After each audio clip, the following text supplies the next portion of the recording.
All right, we are back, and we have a very, very special guest.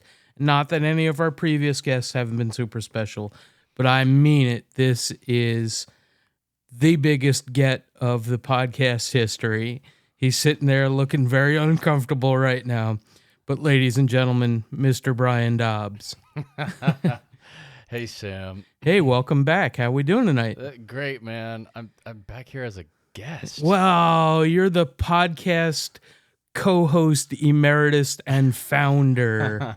You're always welcome back, whether it's as a guest or back as a co-host. You know that, Brian. Well, thank you. You know, we might have to do more of these because it's Yep. kind of fun talking about movies, and it's not something I got to do a lot of. Yeah. So Brian, we're doing this in my basement live, in the home, right next to the home theater that is shaped like a dog leg left. So we got the podcast studio behind it. Brian came and we viewed his documentary. What was it, about a month ago now? Yeah. Something like that. Yeah. And boy, I was just blown away. And I know I'm biased. You can claim all my bias all you want. But man, I really enjoyed it and had a lot of fun talking about it and with movies. And actually, let's see, it is 6:00 right now, and we are 4 hours too early to do Zack Snyder's new film, which comes out on Netflix in about 4 hours. What the heck is his new film? Oh, Rebel Moon. Oh, I saw a preview for this. Yeah, so I can't wait to talk to you about that one, although I know you're not big into the whole online stuff, so Well, you might make an exception. I'm adapting. Let's Yep. just say. All right. Okay, we'll have to talk about that too. Yeah. So, in the meantime, Brian, since you went on your little sabbatical here, you went to the West Coast. Yes. You came back to the East Coast. You're no longer in Maryland, though. You're a little bit further south now, right? North Carolina. North Carolina. And did you learn anything on your journey? You know, man, you got to go away sometimes. Mm-hmm. There and back again, right? Did you walk the earth like Kane from Kung Fu? There was a little of that going on for sure. Okay. You know. So, let me just, before we get into all this stuff about the movie here, Yeah. let's just, Sam and I reconnected here just a little while back. I told him I'm moving back to the East Coast. And, Sam, I really want to tell you how much I appreciate, not many people these days value getting together in person. Oh, yeah. Yeah, especially post-pandemic. I'm all for it. People like hiding behind their computers and, I'm all hashtag couch co-op. Okay. to put it in video games terms, just because it is important to actually see your friends, to visit, to make time to actually leave your house, get out of your pajamas, and go somewhere and hang out for a bit. Yep. And what better place to go and hang out than Sam's Home Theater? Yeah, anytime. You're all welcome. Especially you, Brian. I know we were, compatriots on Home Theater Forum for a while and then co-hosts for a while, but you'll be a friend for life, so you're welcome here anytime. Well, thanks, man. To the folks at the Home Theater Forum who know me, which is just a few of you. I miss you guys. It's a community I've belonged to since 2001, I think. Yeah. Home theater will never leave me. I'm currently without one where I live now. Mm-hmm. And have been for a while, right? Have been for a while. Yeah. So I still got my golden ears. They're just all wrapped up in packing material at this point. But movie. I did manage to get out to the theater. I told you this last time. I did manage to go to the theater this summer to watch two of the greatest films this year. Probably, Barbie and Oppenheimer. Oh, one of them, yes, Oppenheimer, yes. I haven't yet seen Barbie. Okay, well that's my good, bad, and ugly, and I forgot to ask you if you have one of those, so I'll not tell you. Oh, what I got one. I thought about it on the way up. I got good. one for you. Good. Can't wait to see Barbie. The other one was Mission Impossible. Oh yeah. Whatever number it is, it doesn't matter. It's Tom Cruise, Mission Impossible. I'm going to see it. Yep, it's the best Bond movie ever, not starring a James Bond. So I enjoyed my time. I went to go see them by myself. Nice. Okay, which I got popcorn, Mm-hmm. I got soda, Yep. I got a great seat. Yep. Okay, and I'm like, there's hardly anybody in the theater. Mm-hmm. Right in the middle of the day, so you get out of the theater and you got the rest of the day. Sure. So, not like you got to rush home and go to sleep. But home theater, movies, it's all inside me here. It'll never go away. Mm-hmm. I had to do some different things in life, and I wasn't able to really contribute what the podcast needed Mm-hmm. of me, what the home theater forum needed of me. So, to fast forward a little bit, I was compelled to get in the game, so Sure. to speak. Yeah. Got that creative outlet, right? I just we'll get into it, but Sam, there was just something that was calling to me, and storytelling. Yeah. Is powerful, as we know. Yep. Most of us who are home theater aficionados, yes, we like to talk about the gear. Yeah. Okay, how low your subwoofer can go. 14. The size of 14. Yeah. Oh, damn. Yeah. The size of your screen. Yeah, 120. Your HDR, Yeah, not so good down here. You've got theater seating, Yes. 2 levels, Yes. 7 point. You got Dolby Atmos down here? Oh, of course, yeah. Okay. 714, yeah. All right. Yeah. So, believe me, all that's great to geek out on. But Yeah. at the heart of all this It's the stories. are the stories. Yeah. And a lot of us are like stunted storytellers, right? I tell people I thought I was going to be a filmmaker as a kid, and brain tumors and obesity and just different life choices drove me in different directions. But man, you've done it. You got a movie under your belt. Now, hang on a second, Sam. Yeah, okay. Because you have a part to play here, too. Okay. And we're going to get this on the record right now. All right. All right? Rewind 2-3 years, right after I move out to the West Coast. Yeah. Okay, I lived in Washington State for a few years, and right after I got out there, I decided I was going to start up basically an independent production. Okay, and I knew what I wanted to do. I wasn't familiar with the tech, Sure. the photography side of things. Yeah. And I knew you were a photographer. Yep. So I originally reached out to you, Sam. I'm like, Sam, I need to get up to speed with cameras Yep. and lighting. Yeah. Point me in the right direction. Sure, I can spend other people's money on camera stuff as well as I can for home theater stuff, Brian.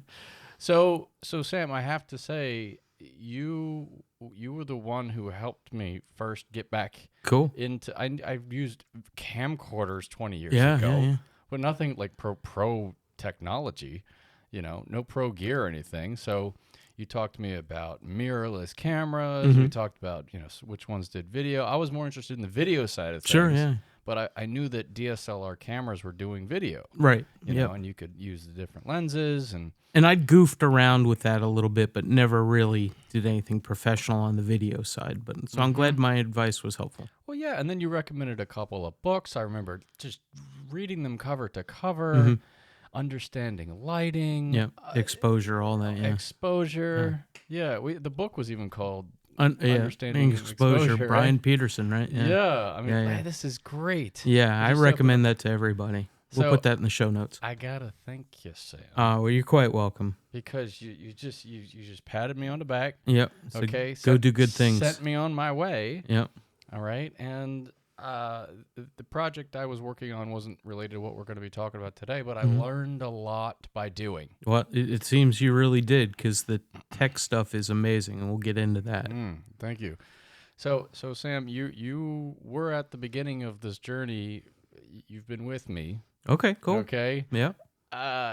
And I gotta say that I'm, personally speaking, I'm still sort of in this chrysalis phase of my life. Okay, I've moved back to the East Coast. I just got finished making this documentary. I don't know really what's next for me. Sure. Yeah. but I'm just kind of living by day at this Well, point. I really hope, Brian, if I have dreams for anybody, it's that the right group of people sees this film and gives it the respect that it deserves, because I I was all smiles for the whole time with you sitting next to me watching this thing. I'm going, God damn, he did it, man. He knocked it out of the park on round one. So if this is your first thing, I can't wait to see what you do next. Well, thanks, man. I guess we can get into it. I had a couple of years warming up, but Yeah. there was, I was compelled to do this, even though I knew it was not something I've ever thought about doing before. Yeah. It was a huge undertaking. I felt like it was outside of, my expertise to do. Yeah. But that's when you grow, is when you are challenged by things. I mean, Brian, I expected you to go write another screenplay and bring that to the blacklist and get it that way, because I enjoyed your first script. I knew it had flaws and knew that it, showed first-time writer on it. But if you'd asked me last year, is Brian going to do a documentary film all on his own, filmed, written, produced, everything, I was like, I mean, he's got it in him. Is he actually going to do it? I know. I don't know. I know. How'd you do it? I know. You just sheer force of will? Yeah, Yep. I'm reading this book on genetics, about genetic profiles and such, and there are some people whose genetic profile lends itself well to just assigning themselves a task and getting it done.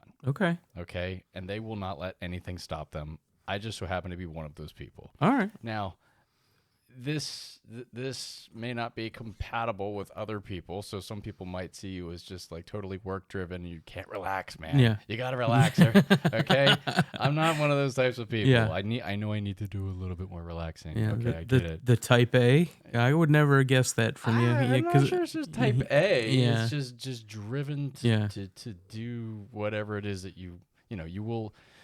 You're not a slacker. I'm not a slacker. I can't slack around. Oh, I can. You know. People don't believe that about me, but I'm a slacker at nature, and I think that's why I got into computers. You just automate all this shit and let it go. But yeah, no. I think like me, you're one of the kinds of folks that at the top of line on the resume it says relatively smart. I mean, I don't think I'm a genius, but I'm relatively smart. And then line 2 is get shit done. And I think we have that in common. And I think that that goes a long way to driving away the putting stuff off and getting things accomplished. Let me add this too. I actually came across a recent article when I was browsing LinkedIn from just another independent filmmaker, who wrote an article basically saying how there is a growing number of independent filmmakers who are taking on the roles of all-in-one. Yeah. Director, editor, writer. Yeah. Okay, etc. Just because the tools now. Oh yeah. That we have available to us. Dude, if I'd had this at 7, my life would have gone on a completely different trajectory. I'm sure of it.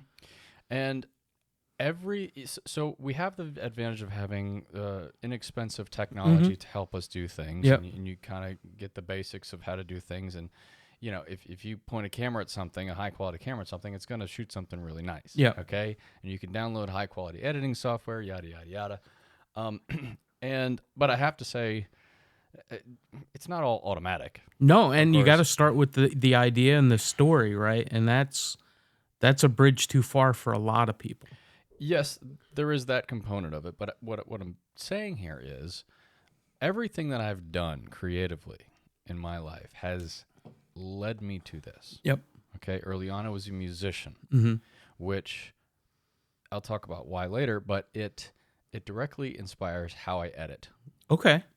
Well, because the music's the one thing that you didn't do yourself, and that really surprised me. And I want to hear the story there. Well, I'm a musician. It actually helps inform my editing process, and because I'm so familiar with being a musician and music and etc., the rhythm. Yeah. All right, and how music can move you. Yeah. I paid a lot of attention to. I wanted to make sure that this production had a good score. Yeah, Okay? and it does, for sure. But how I edit things to music, so that synergy, they work in synergy. You know what I mean? So there's the music aspect of it. As you know, I wrote a screenplay, so the creative writing aspect of it too. Yep. And then just learning about video cameras and the tech and the lighting and all that kind of stuff. So I had to rely on years of experience to be able to know how to do this. You know, I'm hoping that what you see here is a professional production. I believe it is, yeah. Yeah, and you talk about the techs, and if you go on any online forum for cameras and stuff like that, I'd say 98% of those people are camera and tech dudes, and it's always dudes, right? It's never No, I know. It sucks, man. But it's always these tech bros who are all about tech specs and so, like, well, what the fuck did you produce with this? Well, I got some really nice test prints, and it's like, no, Brian took a little bit of information about, cameras, and he produced something pretty incredible with it. Thank you. If I had, so I did 90% of this myself. Mhm. Okay. If I had the luxury of hiring out, okay, and having a team of dedicated specialists, it would have turned out better, of course. I don't know. Well, like if I had somebody who really knew lighting, Yeah, really knew cinematography. Sure, that's fair. You know what I mean? I consider myself to be an editor first. Okay. And after working with talent on camera, I sort of have become a director. And you pick what I mean? you pick up a lot of those skills by sponging and mimicking and developing your own process and style and stuff like that. Yeah. So knowing how to work with talent is one of the things I really grew into and really appreciated doing.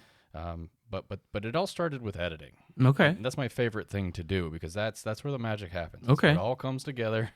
You get all the stuff, you put it all together. So we've laid the groundwork here. Maybe we can talk more specifically about the film now. But sure, yeah. Well, why don't you tell us the name of it first of all? All right. Very simply. Yeah.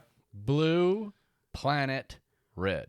Okay, and as I told you when we just before we started film, it sticks in my head that I want to call it Red Planet Blue, right? Because we always think of Mars as the red planet. Right. But it's that juxtaposition, I think, that will make people, take notice. Yes. So the film is about, when I say film, I'm using it interchangeably with documentary. Film just is easier. Yeah. And it's digital too. So. No film involved, right? Yeah. It's one of these words that is adapted that. But, sure. The film is about Mars. Yep. Okay. We know Mars as the red planet. Yes. Dead red planet. Mm-hmm. Yep. The thing is, it wasn't always red. Well, you have evidence that you're bringing to light that seems to pretty convincingly say that that's true. But that's not the accepted scientific. Well, the conventional accepted scientific community, let me rephrase that.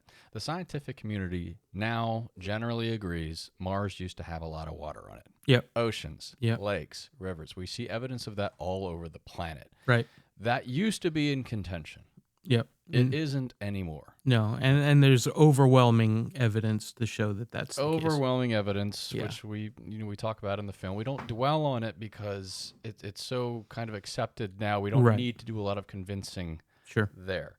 So if you accept, once you make that your starting point, Mars used to have water on it, okay? It used to be another blue planet. Sure, yeah, by definition, right? Mm-hmm. Yeah. You can't have water like that without an atmosphere like the one we have here on Earth. More or less, right?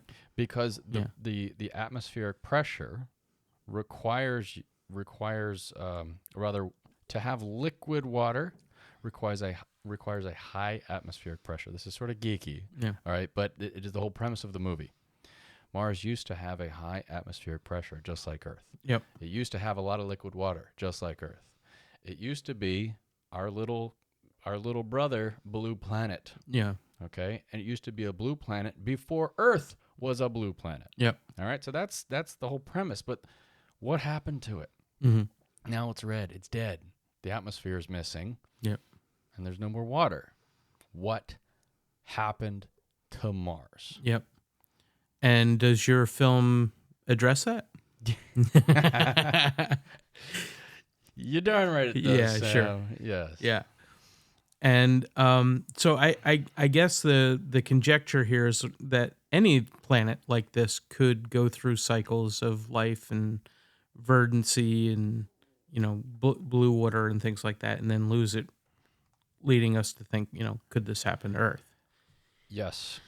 I was just even reading an article this morning about how they suspect Venus used to have water on it. Mm-hmm. Its atmosphere is a greenhouse effect on steroids. Yeah. Okay.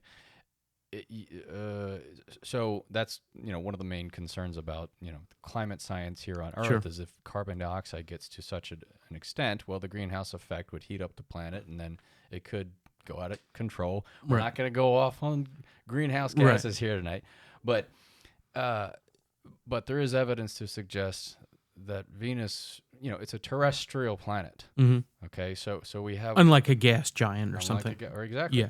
So we have one neighbor to our right and one neighbor to our left, one with too much of an atmosphere, one with too little, and we're right in the middle. Right.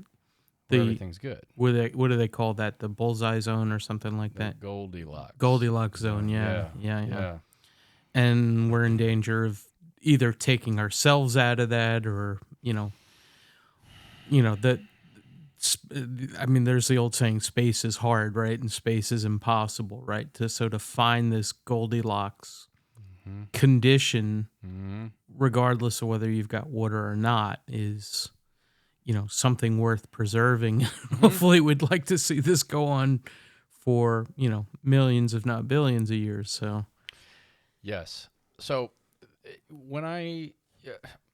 if you rewind 20 years ago, I remember seeing this image on some random online forum, what appeared to be this face on Mars. Yeah. Oh, yeah. Okay? Yeah. Didn't think anything of it, Yeah. blah, blah, blah. And I knew, just like everybody else, Mars was the red planet. Yep. And it's just a desert wasteland. Okay? Fast forward to last year, where I'm just getting into ancient megalithic architecture, pyramids. As one does. Graham Hancock and Yeah. ancient apocalypse and all that kind of stuff, and looking into ancient human history. I found myself, I wound up on Mars. I'm like, how did I get here? What's going on here? Welcome to the internet, right? Yeah, I know. A few rabbit holes later, Sure. and I end up on Mars. And what I discovered was that there is a variety of research as it relates to this question of whether or not there was life on Mars, how habitable the planet was. There's so much research that I'm not going to say was suppressed. That sounds a little conspiratorial. Yeah. Just hasn't been given a fair shake. Yep. Okay, for one reason or another. And I'm sitting here wondering to myself, why hasn't anyone put this together and made a film about this? Right. And then I had this internal dialogue with myself. I said, well, Brian, you're a filmmaker. Yep. You could do it. Yep. I said, no, I can't. Are you kidding me? Yep. Make a movie? Okay. Yep. Right. I'm used to making 2 to 3 to 4 to 10-minute videos. Yep. Nothing like this. Because to do this Right. Yeah. meant spending some money. It meant flying, traveling, which I hate doing. Okay. I wouldn't have guessed that. I'm a homebody. Yeah. Maybe that's changing now, Yeah. but I'm usually a homebody. Okay. Yeah. Because what most people do these days, what Zoom and Skype have made common is just doing interviews online, and that's great. We can churn things out quickly, but that's Well, I mean, you and I proved that we, have the skills to do this. We've done, between me and you, we got 47 episodes in the tank, and you were a big part of 25 of them, Brian. So there's skills there, and it's a muscle. We built those muscles out. And it's perfectly serviceable for most applications. But I wanted to do something more for this material. Yep. I needed some way to elevate the material, because Sure. I felt as though it wasn't getting a fair shake. Yeah, and if you just did it as a podcast, right, it wouldn't necessarily get the exposure that a real documentary film would, right? Well, yeah, I mean, exposure, there's, you got to work for that. Yeah. But what I wanted the viewing audience to understand inherently is that they need to take this more seriously than they would if they had just heard it on a podcast or read it in an article, because the information that's in this film, Sam, is already out there on the internet. Yeah. And that's how I discovered it. Yeah. Okay. And I'm putting all the pieces together. I'm like, how come no one has put it all together? Right. So Well, why didn't the scientists put it all together, right? What? scientists are going to science. Yeah. They're not storytellers. Right, yeah. And I have 24 people interviewed in this film. Some of them hate each other. Yeah. Different perspectives and different life goals and Some things of them like just that. vehemently disagree so much they don't want any association with the other guy. And I'm like, come on, guys, see the bigger picture here. So they're hyper focused on their line of work. Over here, over here, over here. And that's what scientists should do. Yeah. Okay. Where they need help is with public relations. Yeah. That's something I think I can move the needle on. Yeah. I hope so. So I'm like, okay, Brian, to do this right, you got to spend some money. Yeah. You got to travel. You've got a job right now, so you got income. Better start doing it now. And now was on New Year's Day of 2023, I received an email back from one of the people I feature in this film, whose work it pushed me over the edge into saying, Brian, you have to do this. If he's in, you're doing this. Yep. Okay. And so for those keeping score at home, so New Year's Day or December 21st, so in between here and there, not to give away the story, but you wrote, directed, interviewed, edited, scored, wrote the Blu-ray authoring for, and shipped a Blu-ray, shipped the Blu-ray and got the film in under, I saw it in the 11th month. That seems like an impossibility, Brian. Well, I just was determined to do it. Yeah. I had a window of opportunity, Sam, and when you're inspired, you got to do it. Yeah. And Sam, you literally have the Blu-ray here right in front of you. The first one you've given out, right? Yes. Yeah. You gonna sign it for me? Oh, hell yeah. Yeah. All right. So it is kind of amazing, I couldn't. A year ago, I was talking myself out of this. I'm like, there's no way I can do this. You have that doubt in your mind. Sure, yeah. Okay, like, oh, you're gonna make a movie? Like, seriously, just like, yeah. Okay, fine. Imposter syndrome, right? Yes. Yeah. You get over it. Yeah. And then once you're doing it, it's just like you don't know how it's gonna end up. You don't know where it's gonna land, but you just have to finish it. Yeah. So You must have a hell of a support system. Did your family think you were crazy, or were they on board from day one? Oh, my wife thought I was crazy. Yeah. Totally. Yeah. My kids, they're still young, so they think it's Dad's fun project, and they come in and out and say, "Oh, what's he doing? Oh, he's working on his movie." So but they're kids, so Sure. I'm just goofy old dad to them. Yeah. But fortunately, when I started the movie, my job really didn't require much of me. Okay. Okay. So, I took a chance, did what I had to do to get this done. This just was calling to me, Sam. Yeah. I had to do it. Well, you answered the siren song and you got it done, man. That's more than most people. So that's a hell of an accomplishment. Thanks, man. So again, the movie itself is, the Blueprint Planet Red. You have gathered the scientific evidence together. You have interviewed the participants, again, some of whom are not friendly to each other, and you've made your case here. And at least from my perspective, you make a pretty darn strong, pile of evidence. And do you think there's anything controversial about it at this point, or do you think that this is a open and shut case? And again, science doesn't work that way, but yeah. The scientific community would consider most of what is in this film highly controversial. Yeah. Okay. Before I continue, You want to pause? no. Okay. But for those listening, we're on team no spoilers. Yep. Okay. If you want, we can do a spoiler section at the end. But for Okay. right now, I'm going to try to preserve because I approach this not just like a typical documentary. Okay. I approach this with a cinematic perspective. Oh yeah. You know, I wanted this to feel more like a film. Yeah. And less like a boring history. This is not History Channel. Yeah. Okay, this is not. It's almost like a murder mystery, right? I mean, really, the planet got murdered. How did it happen? Yes. And can we bring it back from that, or are we going to be the next in line? So, getting back to the face on Mars. Yeah. Which brings a whole lot of baggage. Yeah. Brings a whole lot of skepticism. Yada yada yada. How do you confront that? Yeah. And there's so much in this film, so much to Mars that does invite, as I say in the film, it invites a healthy dose of skepticism, and right.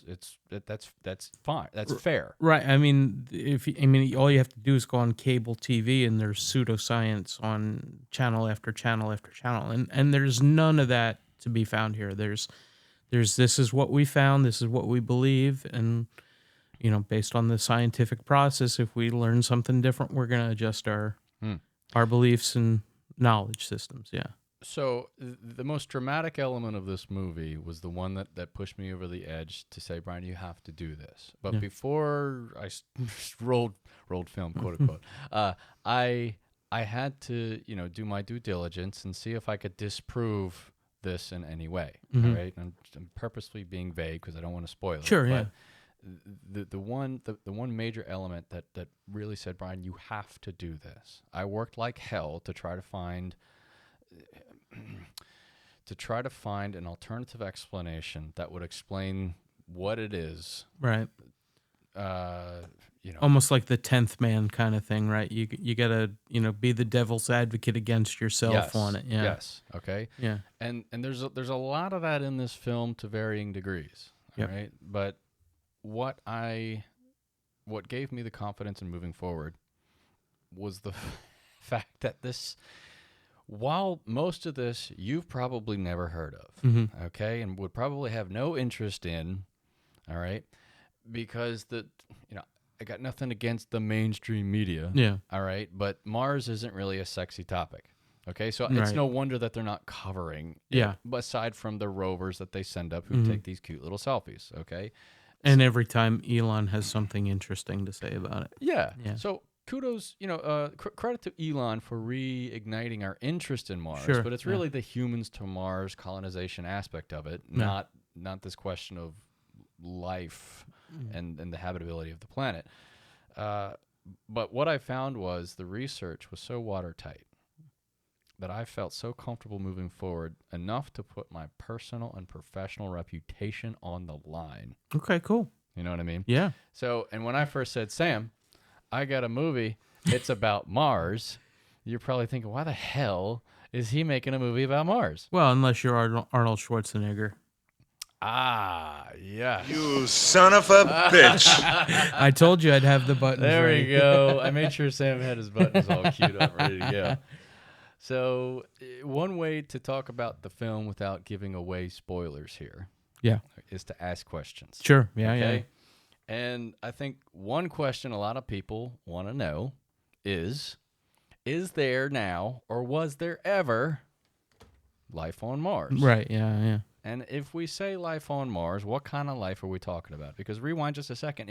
If we now accept that there used to be a lot of water, where we find water, we usually find life. Yeah, here at least. Is what if you're you saying. if you have a source of energy, so the right combination of amino acids, okay, and water, you will find life. You will find life in the strangest of places here on Earth, high in the stratosphere, in the Antarctic, in the frozen ice. You will find bacteria. In thermal vents in the thermal ocean. vents in the Marianas Trench kind of deal. Yeah, it's deep in the planet's crust. Everywhere we find in these extreme conditions. Yeah.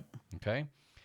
If you've ever heard of this concept of panspermia. Yes. Okay. I know what it means, but why don't you tell the audience? Panspermia. It's a funny name. I know. Let's get the giggles out. it's this idea that microbial life hitches a ride on a meteor that becomes a meteorite, Right. through space. Because if it can withstand the vacuum of space deep embedded in a meteorite, Right. all right, and then enters in a planet's atmosphere, it can in theory seed a planet after traveling vast distances through space, because it's not affected the same way we are as Right, and we've seen life here on Earth be able to survive those crazy conditions and go into hibernation and things like that too. Right. So that's not that big a leap, right? It's not, especially because since the 90s, as we remind the viewer, okay, in the 90s, some of the listeners may remember that there was a famous meteorite that Bill Clinton talked about at a press conference. Okay, it's called the Allen Hills meteorite, and it was discovered in Antarctica in 1984. Okay, and they cracked it open. This is NASA. Okay, they cracked it open, and what they found was something that looked like a little tiny microscopic worm fossil. Yeah, burrowing kind of thing. Okay, keep in mind this is not living. It's a fossil. It's old as fossil, but it's been debated back and forth over the years. I still find it in my Huffington Post news feed. Like, that's how big it is. It's still debated to this day on mainstream media. Whether or not it was compromised by local life type thing, or whether it's a fossil, so they know it wasn't anything contaminating it, like active microbiology contaminating it. It's just whether or not, based on the morphology, based on what it looks like, okay, is it a little microscopic worm, or isn't it not? People go back and forth on it. Okay, now I met a guy. His name is Professor Richard Hoover. He worked for NASA for 4 decades. He led their astrobiology department. Let's repeat that. A guy who worked for 4 decades as NASA's lead astrobiologist. Okay, astrobiology is looking for life in outer fucking space. Yeah. He has published dozens of articles in peer-reviewed journals with photographs showing what arguably are much better examples of microfossils in a meteorite.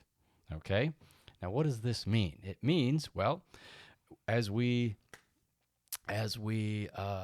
demonstrate in the film, because I was sitting down with him, I'm like, okay, so this is what you say, and I have to quiz him. Like, well, what do you say to people when people say this was just contaminated? And he gives his reasons why. Sure. Okay. And I said, well, if only we had a photograph, because the Allen Hills there's this famous photograph they keep posting online. Okay. I said, if only we had a photograph of your work. And he looks at me, he's like, huh. Yeah. And he whips out his tablet and he just starts showing me stuff. I'm like, oh my God. Yeah. To the untrained eye, I can tell whatever that is in that photograph doesn't look like part of the rock. Right. Yeah. Yeah. Okay. So what he was showing me was microfossils, not active biology, but microfossils. Sure. All right. In something called the Orgueil meteorite, which fell in France in 1864. Okay. Yeah.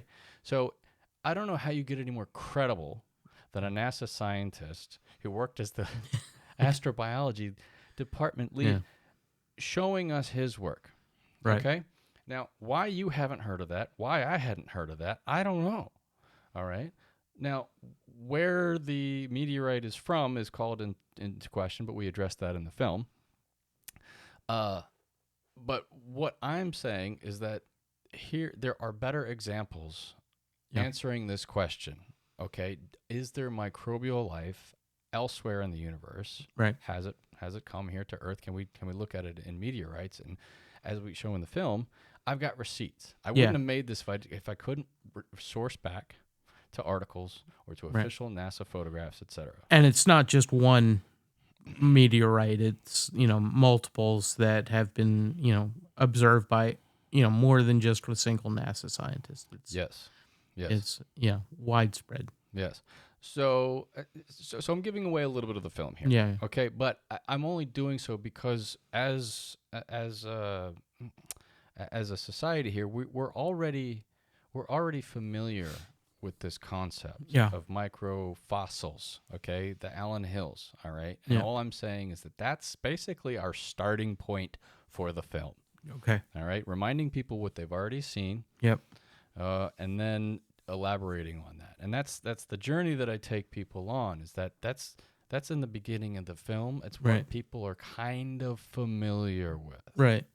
There's a whole lot more that they're not. Right. But I knew in order to sell that in this day of disinformation, misinformation, conspiracy theory, nut jobs all over the place, okay, with the Mars baggage on top of that, Yeah. people's skepticism out the wazoo, Yeah. I needed to take the viewer on a journey Sure. Yeah. from what they know, which is basically nothing, Right. to the heavier stuff, which we'll get into. Okay, cool. And so you did all this on your own dime and your own photography and just cold called NASA scientists, and within 11 months you got it all done. I got so lucky Yeah. getting in touch with some of these people. I mean, some of these people are, 75, Yeah. 80 years old, retired, Yep. don't want to be bothered anymore, Yep. on their way out. No one has taken up the legacy of their work.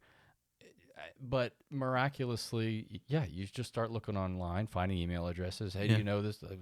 Phone numbers and stuff like that. Now, I will say, just back up a second here. In the early part of this year, I met a gentleman in England. Okay, Mhm. his name is Michael Craig, and he has been studying Mars for the better part of 2 decades. Okay. Citizen scientist. Yes. Yeah. All right. He's written books on it, but he knows all of the research. Mm-hmm. He knows the community. He knows the history, Yeah. and he runs a website, okay, and about Mars. And I contacted him because I listened to him on a podcast. Yeah. And I found his take on it to be quite rational, quite reasonable. He Mhm. was not a sensationalist. Yeah. And he's got a great accent. So I said, I want to talk to this guy. I want to hear more Yeah, about it. Okay, so I contacted him. I said, hey, I'm this guy over here across the pond. His version of the story is, this funny American contacted me.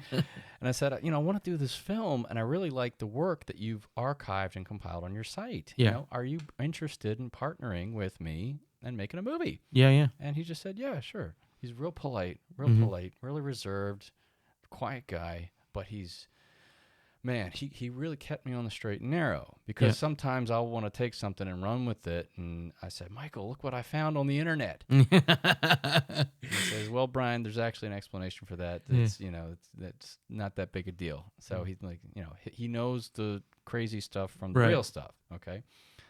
So he just wanted to be a subject matter expert on the film, but we met every Sunday. He helped point me in the direction of at least half the people involved that I interviewed. That's awesome. And I said, Michael, you're not just a subject matter expert here, man. You're directly informing the production of this film. I'm bumping you up to producer. Nice.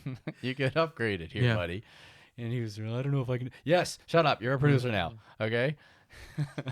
Well, that's part of the reason why you've got the attitude that gets this done in 11 months, Brian. That's the way it goes. I lucked out finding Michael. Michael had the history. He could point me in the right Yeah. direction, and he already did a lot of the work as far as archiving this research. Gotcha. Linking to official NASA photographs. We'll talk about in a second. Papers, knew the people, and I did some work too, finding new people as Right. well. But the two of us put together, okay, we really put together what I hope to be the definitive story for Mars. And so I should mention, looking at your website, you have that as like almost like a white paper that you've got available that accompanies this, right?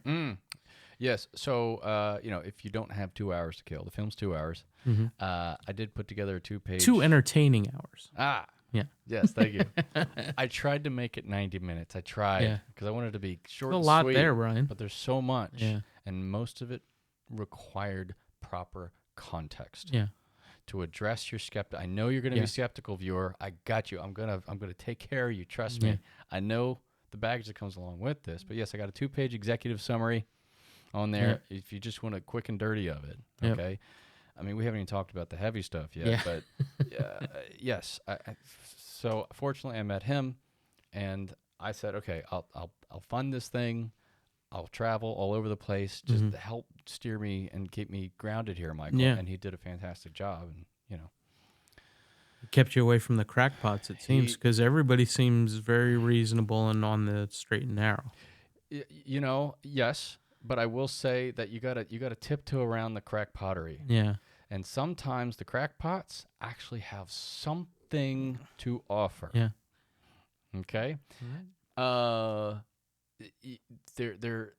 It takes a very discerning eye not to completely dismiss somebody entirely. Yep. Okay, based on what they look like, based on what the shit they post online. Yep. Okay, sometimes there's something in The there glimmer of truth in that conspiracy theory and stuff like that. Yeah.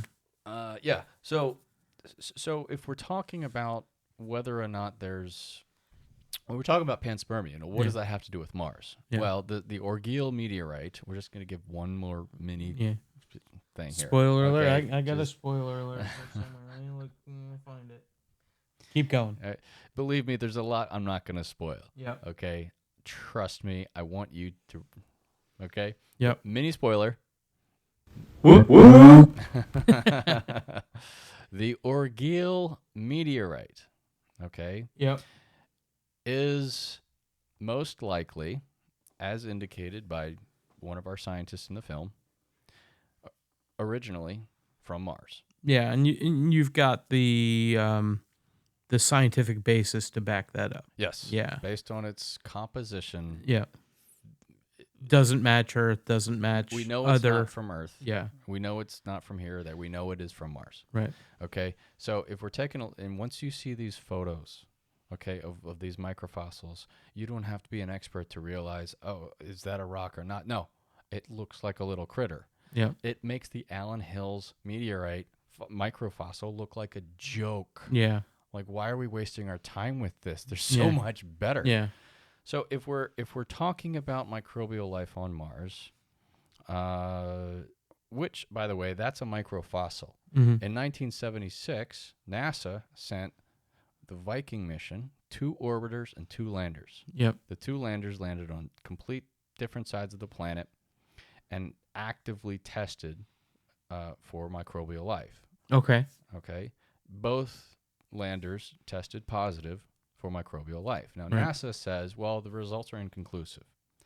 They only said that because the organics test of the soil came back negative at that time. Mm-hmm. Fast forward to Curiosity rover with a more sensitive organics test came back positive. Yeah. So had it came back positive in the 1976, we wouldn't be where we're at today. We wouldn't be thinking that the life test was ambiguous. It wasn't, because it was run 4,000 times on Earth and never produced a false negative or false positive result. So NASA tested for life, active life, in 1976, and it came back positive. This is microbial life. Yeah. And they haven't sent a follow-up test since. Why? Yeah. Why? There's no good reason. So, and your film discusses that. We do get into it. Okay, so if the question is there microbial life, we provide an answer for that. Yep. Then the question is, and this is where I'm not going to give much else away here. Sure. Then the question is, was there something more? Right. Yeah. Are we talking about, was there, if you have, where you find water, you find life. Mm-hmm. Was there multicellular life? Right. Was there intelligent life? Yeah. So there's a variety of factors here. There's a variety of viewpoints trying to answer this question in a quantitative way, in an intuitive way. Yeah. We try our best not to draw conclusions. Yeah. Because we want to put the evidence in front of you, the photographic evidence, the orbiter photographs from NASA, the rover photographs from NASA. We put that in front of you and simply ask, what does this look like to you? Yeah. Okay? And what it looks like to me is something we should go take a closer look and maybe bring some back and put it under a microscope and Well, some of these things don't require a microscope. Yeah, but you know what I'm saying is like, let's take a closer look. Yeah. If you saw some of these objects just walking around on, your daily walk, you'd be like, hey, that looks funny. I want a closer look at that. It's natural curiosity. Sure. Okay, but we're just, nothing to see here, drive on. Yeah. I got a problem with that, especially because it's not just one or two things. It's dozens of things that don't look right. So Brian, let me take a step back here. Yeah. Other than you got me fired up here, man. Yeah, I know. Let's say we're able to conclusively say that there was life of some scale, whether it be single cellular, multicellular, or what does that mean for day-to-day life here on Earth? What does that change for us? That's a good question, because if you're one of the people who just go about their daily lives, you don't really think about these big questions, probably not much. You watch Hollywood movies, and Hollywood has done a great job of exposing us to this idea in a friendly way. Yeah. Guardians of the Galaxy, E.T., Yeah. right? Yeah, Alien. Yeah. Some people might even think there's aliens because they're just so accustomed to seeing that in our culture. Right. But if you're one of the bigger thinkers, Sam, this has profound implications. It's attempting to answer this age-old question: are we alone? Right. Where did we come from? Those sorts of things, which can have paradigm-shifting qualities. Yeah, and not just on a scientific level, but on like metaphysical and religious implications and things like that people may not be interested in exploring. Right. Yeah. And that is another thing. It's like there's a lot of people believing. I'm not one of them, but there's a lot of people who say, NASA's trying to cover things up. Yeah. I don't think they're trying to cover things up. I do think that they're pretending like some of this stuff doesn't exist because their interests are elsewhere and they don't want to open up a can of worms. Yeah, because it would be all kinds of political implications and, foot stomping and, riots. Not riots, but it could be. Yeah. Because as we are seeing with the UFO phenomenon, we're talking about flying saucers in a serious manner. Like, wow, what? That's a paradigm shift, sure. And it's awfully compelling stuff. For those of you who are following it, I mean, you guys know what I'm talking about. But if you're not, we're really talking about these days. And it's not just whack jobs on the internet. Right. It's Congress. Yeah. It's the Defense Department. These sorts of things. And so if we're talking about these UFO, UAP. Yeah. Well, Mars has something to add to that conversation. Yeah. And to my surprise, which is why I made the film, no one's really taking it as seriously. Right. So, I'm sort of looking at this whole issue and wondering, if my journey with Mars ends here, it might continue with this, more or less being an advocate and a spokesperson in some of unofficial capacity, because it seems like this research, it needs to be carried on, and no one's carrying most of this stuff on. And so I feel compelled to keep reporting on it. So again, taking a step back, what is the current state of appetite for either exploring Mars more seriously, or at some point there's going to be more rovers, maybe manned flight, something like that? What's your understanding or expectation there? Well, Elon Musk is going to go to there. Yeah. No one's going to stop Elon Musk. Yeah. He's going to send his big rocket, and he's going to send people there, and we're going to colonize the planet. Yeah. Okay? There is an ethical question about trying to understand what microbiology exists on the planet today. Yeah. And, us being essentially an invasive species. Yeah. Okay. It's like the horse blankets and the Native Americans, right? Well, what kind of problems are we going to bring with us? Yeah. So if that doesn't trouble you, then you should. If that doesn't trouble you, the reverse might, which is, if there's active microbiology on Mars, does that pose a health risk to the astronauts we send there? Yeah. So before we send astronauts there, doesn't it make sense to study what bacteria is on the surface. Yeah. If it's going to, oh, this is just a flesh-eating virus, well, maybe we don't go. Or maybe we bring a whole lot of, spray cleaner or something. Yeah, what was it in the... Hand sanitizer. No, what was it in My Big Fat Greek Wedding? The Windex. We'll bring tons of Windex with us, Brian. Yeah, so at the very least, we need to do our due diligence and not just acknowledging that there's microbial life there. Yeah.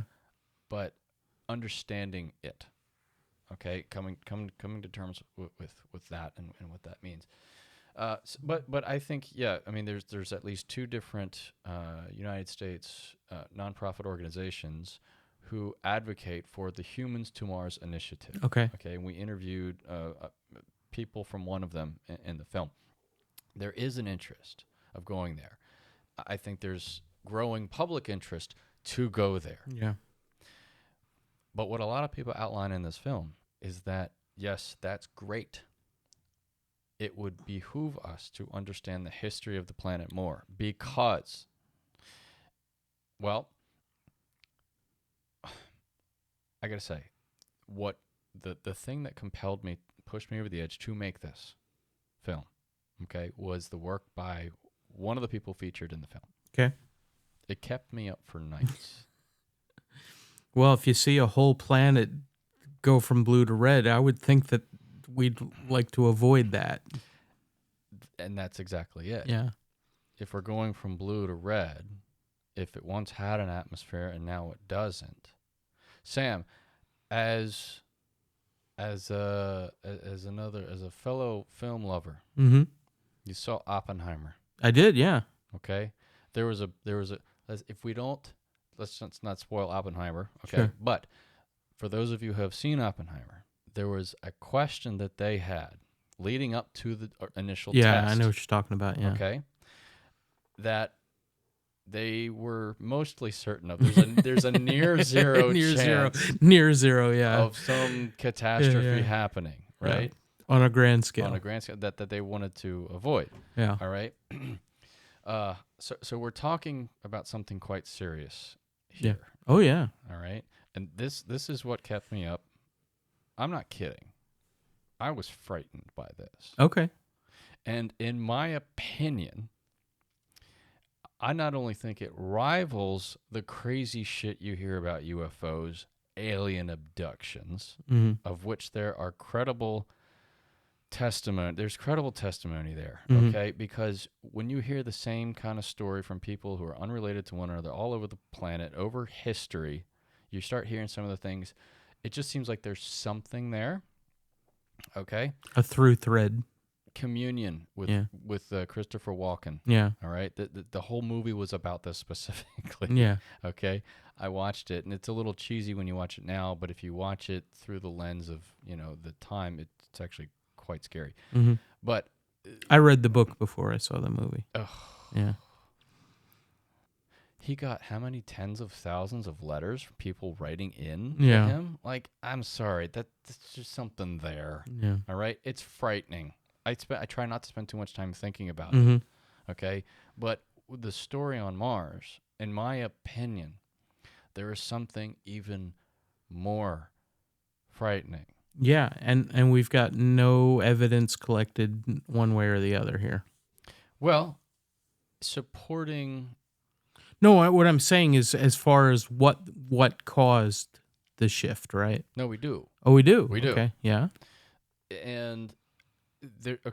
there's so much packed into this film. Yeah. So much packed. It does reward upon repeat viewings. Okay. All right. I know I'm throwing a lot at you as a director. Yeah. But getting to the cinematic element of this, okay, I realized that this one particular aspect of the film required something a little bit extra to communicate the significance. And as you know, you saw, I did some shots in the desert. You did a model shoot, Brian. Yeah, I did. I hired a model. Yep. Her name is Cypher Fox. She was wonderful. We went out to the desert and we shot some desert sequences. She plays a character in this. Okay, it's not that much, but it's just here and there. No, but it breaks up the story and again, kind of through line there. Well, if you watch it again, what you'll notice is that when she comes up is when one particular person comes up. Okay. And when I'm interviewing one particular person about his research. Yeah. Okay. It's always accompanied by this desert sequence. Oh, I didn't catch that on that viewing. Okay. Yep. It happens maybe 3 or 4 times on the film. Yeah. All right. Because what he is saying is so consequential. Yeah, it's a warning, right? It has a variety of ways of being interpreted. Yeah. Yeah. But as to why no one else is talking about it, I don't know. Yeah. That's why I had to make the film. And then along the way, I discover a whole lot of other things about Mars that I never knew. Sure. And I don't think most people have either. Yeah. And one of the storytelling elements I use in the film is interviewing people on the street. Yes. Yeah. I go out jaywalking style. Yeah. Right. And you can see that in the trailer. I think that really is a nice icebreaker. If you haven't seen the movie and you want to get a feel for the vibe, just check the trailer. And I think it does a good job of setting up the questions. Thank you, Sam. Thank you. Yeah, because I wanted to make this relatable. Why should we fucking care about Mars? Yeah, I've got to work my 40 hours a week and pay my bills. What do I care about Mars? What's the big deal here? Yeah. It's nothing there. Like the guy said, Yeah. I know it's a planet, then ain't got shit there. You couldn't have paid that guy to say it better. I love that guy, man. Yeah, but as it turns out, there's quite a bit there. I wouldn't have just done this just to be like, oh, let's study the geology of the planet. Yeah, that wouldn't be fun. Yeah. No, it's fun for 30 seconds, but there's... Yeah, Mars is a character as much as any of the other scientists and other interviewees, right? It's got a story to tell that I don't think we've really poked and prodded at. Yes. The story... Well, let's just put it this way. We like watching Star Trek and Star Wars and these movies. Men in Black, right? I don't know about you, but the things I'm hearing make these movies... These movies don't seem so far-fetched anymore. Elements to these movies. Well, I mean, it's a big universe, Brian, and we've only gotten the slightest scratch at our nearest neighbors. Well, we interview Avi Loeb, who's professor of astronomy at Harvard University. Okay? And I don't know how much more prestigious you want to get. There is none. Okay? But he makes the case in his own work, okay, because he's taken the UFO phenomena quite seriously, okay, and he's got his own unique way of analyzing it, all right? But we interview him in the film just to kind of get some general perspective on things. Yeah. He's like, why should we assume that we are the pinnacle of creation? Yeah. Is it possible that we're the new kids on the block and we don't know it? Yep. Could there have been others who have entered in or lived in our solar system before us and have maybe left no traces of their existence? Faded already, right? Or maybe they have left traces and we just haven't found them yet. Yeah. Okay, and one of the things in the film that we address is just that. In 1960, when NASA was being formed, there's this document that was put together by a PR organization, okay, a consulting agency that said that basically provided NASA with some guidance. All right, look, you're going to go out into space. There's a chance you might find some stuff out there. Okay, this was before we sent stuff out into space. All right, we didn't know what we were gonna find. Yeah. But the document basically outlines a playbook for NASA. If you might find this kind of stuff, and before you tell the public, it doesn't say suppress it. All right, for you conspiracy nuts, it doesn't say suppress anything. It just says, just be real sure you want to tell the public, because it could frighten people. Yeah. And as history shows, civilization can sometimes collapse when it is presented with foreign, and that preceded Star Trek and Star Wars and even 2001. I think we're in a different mental space as a society than when that happened. So that was probably good advice for 1964. Whereas today, I think it might go over a little differently. It was one of the people in the film. We get a few people talking about this document, okay, and one of them says he thinks it was created in good faith, okay, and that it wasn't necessarily meant to hide anything, like because some people can interpret it like X-Files, right? Yeah, government cover up, that kind of stuff. But if you're in the position of authority, Sam, okay, you're governing over an entire country of people. You don't want chaos. Yeah. You don't want the civilization to break down. You do want to try to meet the needs of the moment and give people the answers they're looking for, because we're curious people. And as the UFO phenomena shows, we want answers. Yeah. We're not going to accept swamp gas as an explanation anymore. And weather balloons. There's more to it than that. Yeah. Weather balloons. Yeah. Right.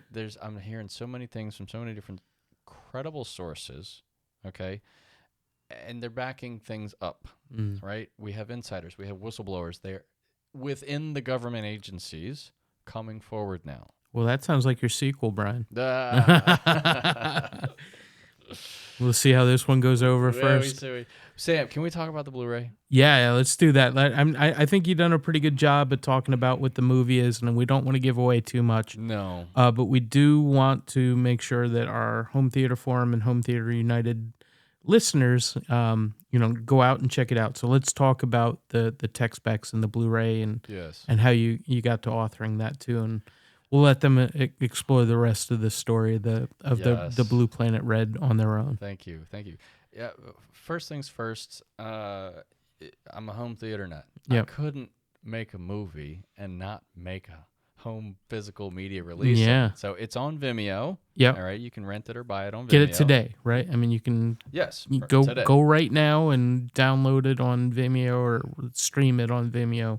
Yes. Whatever their. And we'll put up a 20% discount. Nice. Promo code. Okay, nice. that we can use. We'll put it in the show notes. Sweet. But I said if I never make a movie again, I'm gonna regret not having made a Blu-ray. Yep. Now the problem is, Sam, is that most Blu-ray authoring software sucks. Yeah, terrible. It's all template based for people who don't know what they're doing. Yeah. I needed something pro.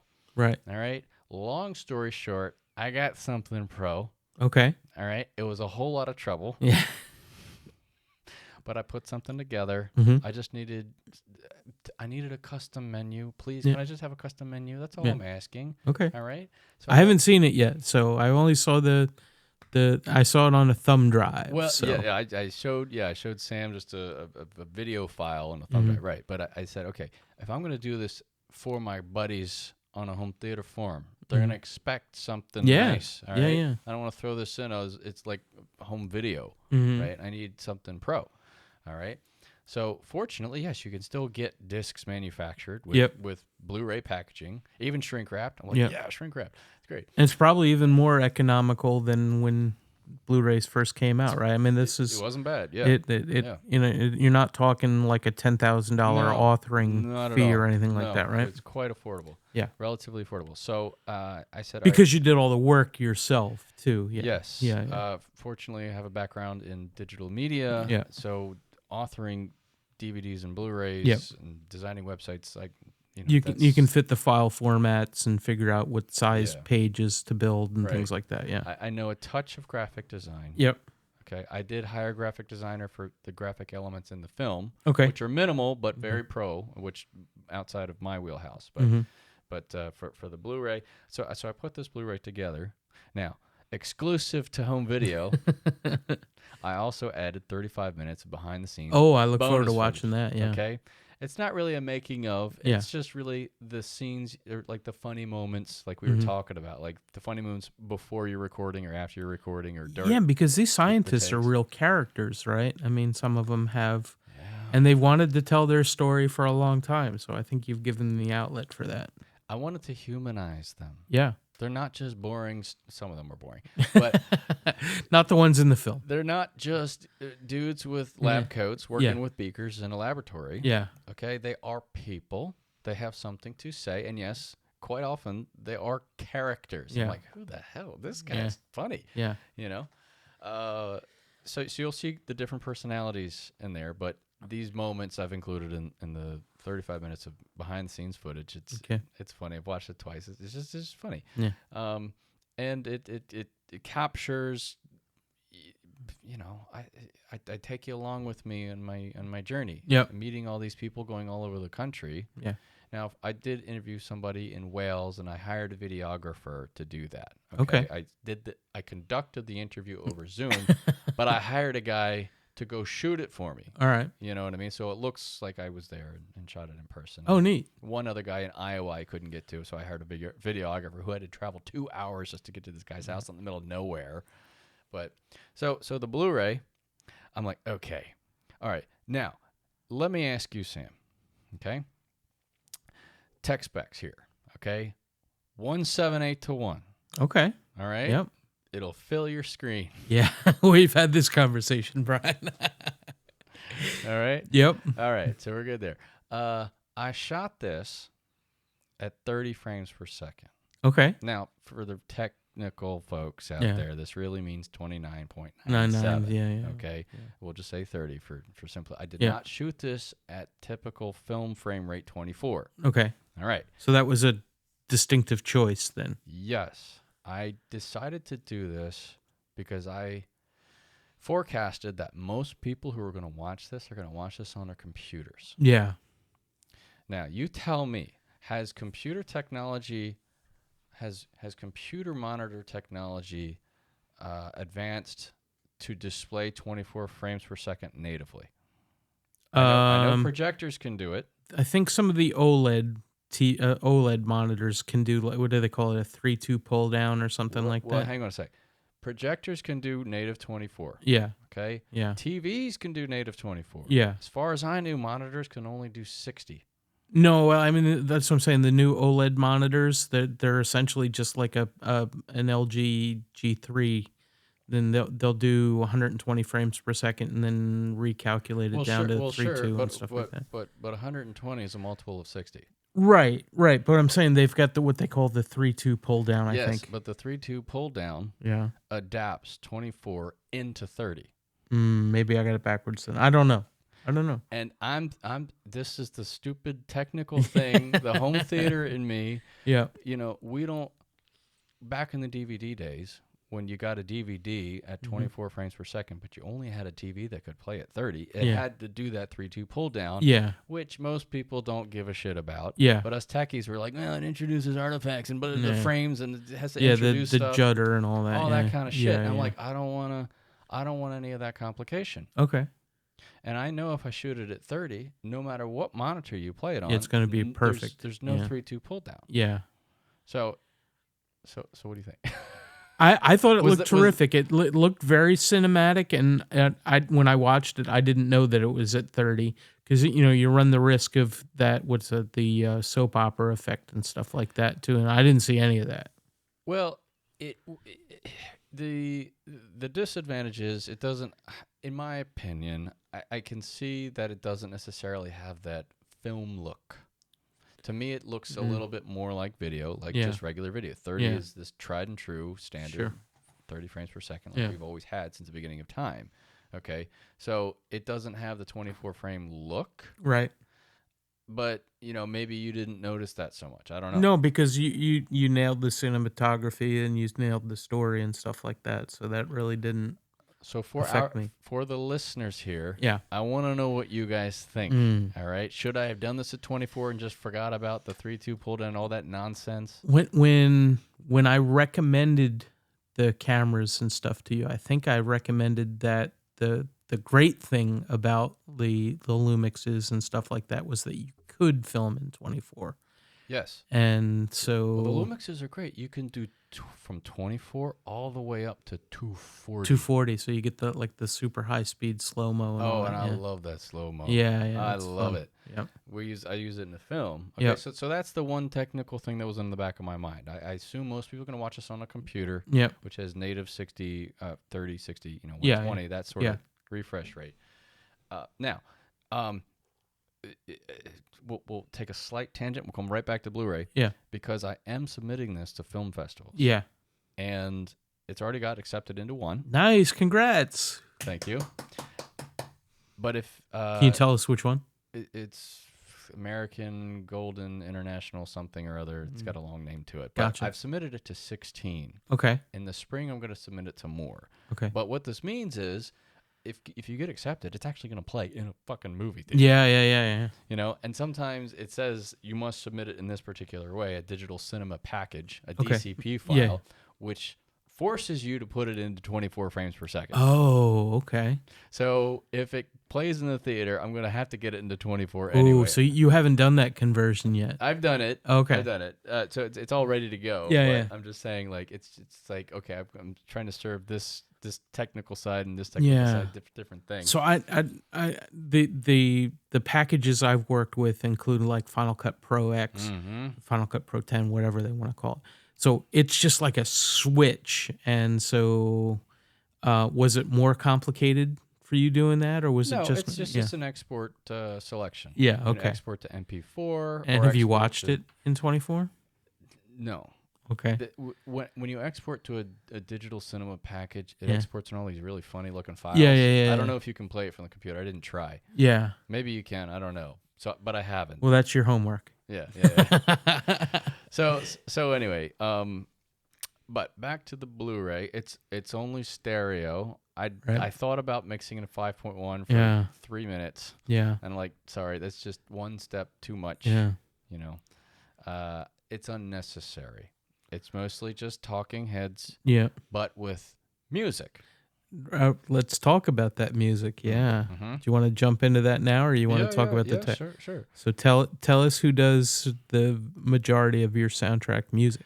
Well, I said, okay, I'm not gonna just use stock music. That's the one of the major complaints I have about documentaries is that they just use something serviceable. What can I get on musicstock.com? Right. Put it in here. All right. I wanted something more. I wanted something cinematic. Yeah. I wanted something that was gonna punch you in the face. Mission accomplished. What'd you get, Brian? So I've been a fan of this guy. His name is Swarm. Yep. He's this 20-something-year-old who makes this dark industrial electronic music. Yeah. But it lends itself quite well to cinema. 100%. Yeah. And I'm like, wow, I feel like this is kind of like a movie soundtrack. Yep. And I reached out to his manager. I'm like, hey, I'm just a nobody filmmaker. I'm just, a fan of Swarms. Mm-hmm. Would he be open to licensing? I wanted to do this on the up and up. Would he be open to licensing his music for a Mars documentary I'm working on? Get out of here, and they're kid. probably thinking like, what the hell? Yeah. Now, at first they said, they did say yes, but what they were asking for was quite high outside of my budget. Yeah. It's like I'm not part of Hollywood. I'm funding this my own, money. But I was able to negotiate with them. Yep. And I got 6 different songs. Yep. For a reasonable price. Yep. All in the same style, but very different stylistically, right? Well, yeah, and I had gone through different vibes. I mean, yes, yeah. I had gone through his entire discography, Yeah. and I said, if I'm gonna ask for songs, I want to be ready, and I pre-picked out a handful of songs that I wanted that I thought could go well with a movie-going experience, and some of them is the hard edge industrial stuff. Yeah. Some of it's just him playing piano. Yeah. And I said, because I can use this for a quiet, tender moment. Yeah. I can use this for the in-your-face moment. Yep. I'll figure it out. So it's not scored in the traditional sense, but that's what I'm trying to reproduce. Yeah, you've adapted his soundtrack to your movie. Yeah, I mean, he's got some pro stuff. Yeah. It's mixed well, it's mastered well, and what it inspires in the scene is precisely what I wanted it Yeah, to. it's because epic. It's epic sounding, right? That's it's the if great. I could use one word. Yeah. And it's not like I don't want to say typical dubstep type stuff, but it's got an intelligence and a flow to it, and that I found very, very intriguing, but also completely tied directly to the story that you were trying to tell. He's a smart guy. Yeah, I mean, yeah. he comes across as kind of like this funny jokester online. He's got a Mhm. funny personality. Oh, Posts yeah. these funny videos. I right? saw the video of him doing the chorus, and he's like, I could rent a chorus for $10,000, or I Yeah. could, I could do it myself, and goddamn it, I did it myself. And I'm Yeah. like, this guy's out there, man, but he's awesome. Yeah, he's got the edgy haircut, and Yep. the tats, and the piercings. Yep. And when you think Mars documentary, you're not thinking this kind of music. No, not at all. But it works. I needed something to sucker punch you, being Yeah. like, look, you gotta fucking pay attention to this shit. Yeah. Okay? Because there's some serious stuff going on this planet. We have an existential crisis here, and this is your sign. Here's your sign, right? I felt like the material, it's already out there on the internet. You can go look it up for yourself, but it needed to be elevated. Yeah. And I felt I had something to offer, but I knew I needed help doing it. Mm-hmm. Okay? No, I'm not. Yes, I've written music in the past, but I'm not going to do the music. I need Right. somebody who knows what they're Not really in 11 doing. months. You're not going to do it. No. And it wouldn't come close Yeah. to what somebody who really knows what they're doing. He's a prolific songwriter. He's a wise songwriter. Yep. He really knows how to manipulate electronic signals. Yes. So there's genius behind the quote unquote noise Yeah. that you might hear just on the first passing of Right. listening. So for the home theater guys who got a good sound system, this film really lends itself well to a good sound system. And especially a good subwoofer. Yes. Yeah. By the way, you last time when I was here last time, Yeah. you set your volume at a particular point. Yes. And no louder. Well, no, not that, but I have found that is what I consider my reference level. Mm-hmm. And almost everything sounds great at that level. Mm. And it's all balanced by the Denon software. I can't even remember the name of it. And many people on the forum are poo-pooing but works for me. Okay. And I can juice the subwoofer if I want to, and I do. So that everything's balanced, but there's just that little extra kick in the pants for you. Well, his music has got that extra kick in the Yeah. pants, the 20 hertz and Yes, lower kind that'll of stuff. rattle, make your pants rattle and stuff like that. Yeah. Yeah. It's just Yeah. so low you can like The drops, right? Yeah, Yeah. the bass drops all Yeah. over the place. So God, that's a huge subwoofer. That's a 15, It's yeah. a small table. Yeah. Oh my God. So yes, his music. I tried to keep it as loud as possible. Sometimes I was watching my levels. Yeah. In the edit thing. Mhm. And sometimes his music, and then there's talking, which makes it peak above. It overdrives it a little too much. So I had to. If I brought down his music, it was only by a half a dB or 1 dB max, because I wanted the punch of his music to cut through. Oh, yeah, it does. Yeah. So I wanted to keep it, because he masters his stuff loud. Oh, yeah. And I wanted to keep it as loud as possible. So the thing that I learned, right, is you can have loud all day long, and that's great. The loudest thing I've ever heard was a Metallica concert. That goes without saying, but it was open air, right? It was in a field. It was in Atlantic City. Again, the loudest thing I've ever heard, but also the cleanest. So if you do loud, but you do it clean, you can surprise people at how much that they're able to withstand without hurting their ears. And so I think if you did the same kind of thing, it's going to work. And it certainly worked here in my theater, and I'm sure it'll work in most others too. Yeah, on the surface, his music can sound abrasive, but when you marry it with the material, I think you can sneak it by people, and that they understand that with his music comes weight. Yeah. And that's what I needed. Gravitas, I right? needed weight to this material. Sure. And I think so Swarm, buddy, if you ever listen to this, man, Has he heard it, do you know? Or seen the video? I don't Did you know send him a yet. copy? Not yet. I know he's a busy guy, but Okay. I'm hope to catch up with him sometime. Nice. He sounds really dug the teaser. Oh, that's good. Yeah. He did see that. And the teaser, again, sets up the story, so. Yeah, I mean, it is just that. It is a teaser. I've gotten some people saying, I don't really like your teaser. It doesn't really show much. It's not supposed to. Yeah. So if there's any one missing part to the Blu-rays that you were not able to do the 5.1 or Atmos, would you ever consider going back and having somebody else add that for you? Yeah, I wouldn't be against it. Yeah. Is it necessary? But it's not been a priority. No. I don't think it needs it, but, we're home theater snobs, so, Yeah, I know. That's a good question. Yeah, it would have been nice to have. Mm-hmm.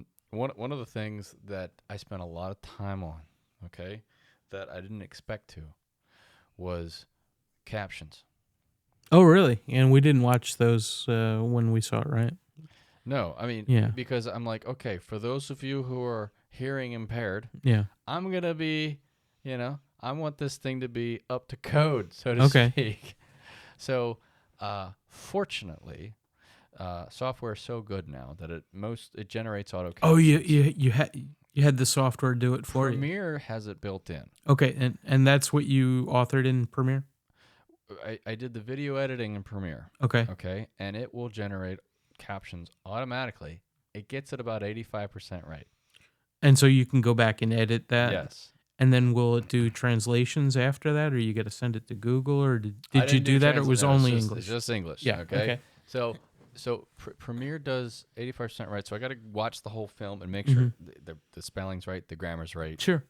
Et cetera, et cetera. Oh, so it doesn't give you like a text file you can follow along with? Oh, it does. Okay. Within the program, it'll have the clip and it matches it up exactly. Oh, okay. It's got the time codes and everything. Yeah. It does most of the work for you. You just got to go back and quality control, make sure everything, make sure it did it right. Yeah, I think Final Cut will do that too, but I've never tried it. Yeah. I mean, even if you upload a film to YouTube will do it automatically too. Okay. And it gets it mostly right. Yeah. It's actually pretty good. All right. So, but then adapting that captions text file to a format that Adobe Encore, the authoring program, can read was a whole process in and of itself. Gotcha. And so that's what you did the Blu-ray in? You did it in Encore? Adobe Encore, yes. Yeah. And that adapting process, I spent so much time getting it right because Adobe Encore is real picky about the formatting. Yeah. Is Encore built into Creative Cloud, or is it a whole separate? It used to be. That sounds expensive. It was not easy to acquire. Okay, gotcha. All right. Say no more. Wink, wink, nod, nod. Why did they stop making it? Adobe, you have not given us a sufficiently good answer to this question because it's a great program. Oh, really? You like it? Oh, it's fantastic. Oh, okay. Yeah, I've never done any authoring like that. It's exactly what you need. Now, why they stopped making it, I don't know. But anyway, I got it done. So you can play the movie with captions. Yep. Now we're going to talk about something real quick here. I don't include lower thirds in my movie. I'm not sure what you mean. Some guy comes up on screen. Who is this guy? You might think, oh, they'll just show it to me on the bottom of the screen. This is so and so. Oh yeah. We discussed that. Yeah, yeah. The scientists come on. And you're like, who the fuck is this guy? Yeah. Now I did this deliberately. Yeah. Okay. I think we talked about it. We did, bit, right? Yeah, 100%. 100%. For the viewers, listen. If you watch this and you say, well, there's lower thirds. Yeah. I don't know these guys. I didn't know that's what it was called, but yeah, I definitely noticed that, and we did discuss it. I did this deliberately. Yeah. So just you don't have to hate so much when you okay. Yeah. But it's okay. I got you covered in the credits. You Yeah. see their names, and you can go on the website and learn more about it. But I Yeah. did this specifically because when there's this psychological dissonance when you're trying to listen to what somebody's saying and reading what they're saying. Yes. And every second counts in this movie. Yeah. I don't want you reading their name when I want you listening to what they're saying. Okay. Okay? You're not worried that they're too distracted trying to figure out who it is? Well, that's what I am worried. That they're going to be if they try to, you're saying about who is this You're guy? reversing. Yeah. In the end at the end of the movie, in the credits, I spent so much time getting the credits just right. You will see them again with their name up on screen. Almost like the Animal House kind of thing. This is this guy, and this is what he's doing now. Right. Yeah. I think Breakfast Club maybe done it. Films have done this. Yeah. But there's so much information in this film. It doesn't really matter who they are, what their name is in that moment. I don't know, man, because some of them are so prestigious. Well, what I'm saying is, in the moment that you're watching it and listening to what they're saying, I want you focused on what they're saying. Yeah. I do give them each a profile, which I will say their name. Yeah. This is Professor Hoover. Yeah. He worked at NASA. So you do hear their names. Yeah. As to how it's spelled means less than what I really want you to pay attention to, which is this guy knows what he's talking about. Right. Okay? If you really want to know more about this person, you can look him up in the credits. And further, you can go to the website and look at his whole body of work. We got everything cataloged there. All right? But I want you focused on what he's saying. And by the way, who doesn't use lower thirds? J.J. Abrams. No, I don't know. 60 Minutes. Oh, really? That's interesting. 60 Minutes. See, they're not in the business of reporting the news. Right. They tell newsworthy magazine style stories. They story tell. Yeah. You know what I mean? Yeah. Newsworthy things, but they're storytelling. Yeah. So you go watch 60 Minutes, you won't find lower thirds. That's interesting. I never noticed that. And I really it's been a while since I've seen 60 Minutes. I lost track of them. 2 weeks ago, they had something on quantum computing. It was amazing to see the tech that they're working on right now. I think I did see that on YouTube and not on broadcast TV. Oh yeah. It was recent, real recent. Yeah. But anyway. So I think that's pretty much. So it's in stereo, 178:1, 2997 frames per second. Yep. I got captions on there for you. Yep. I've even got chapters. Chapters. Don't you hate that when stuff doesn't have? I've seen a number of specifically documentaries where they don't include chapters. Really? I hate that. Yeah.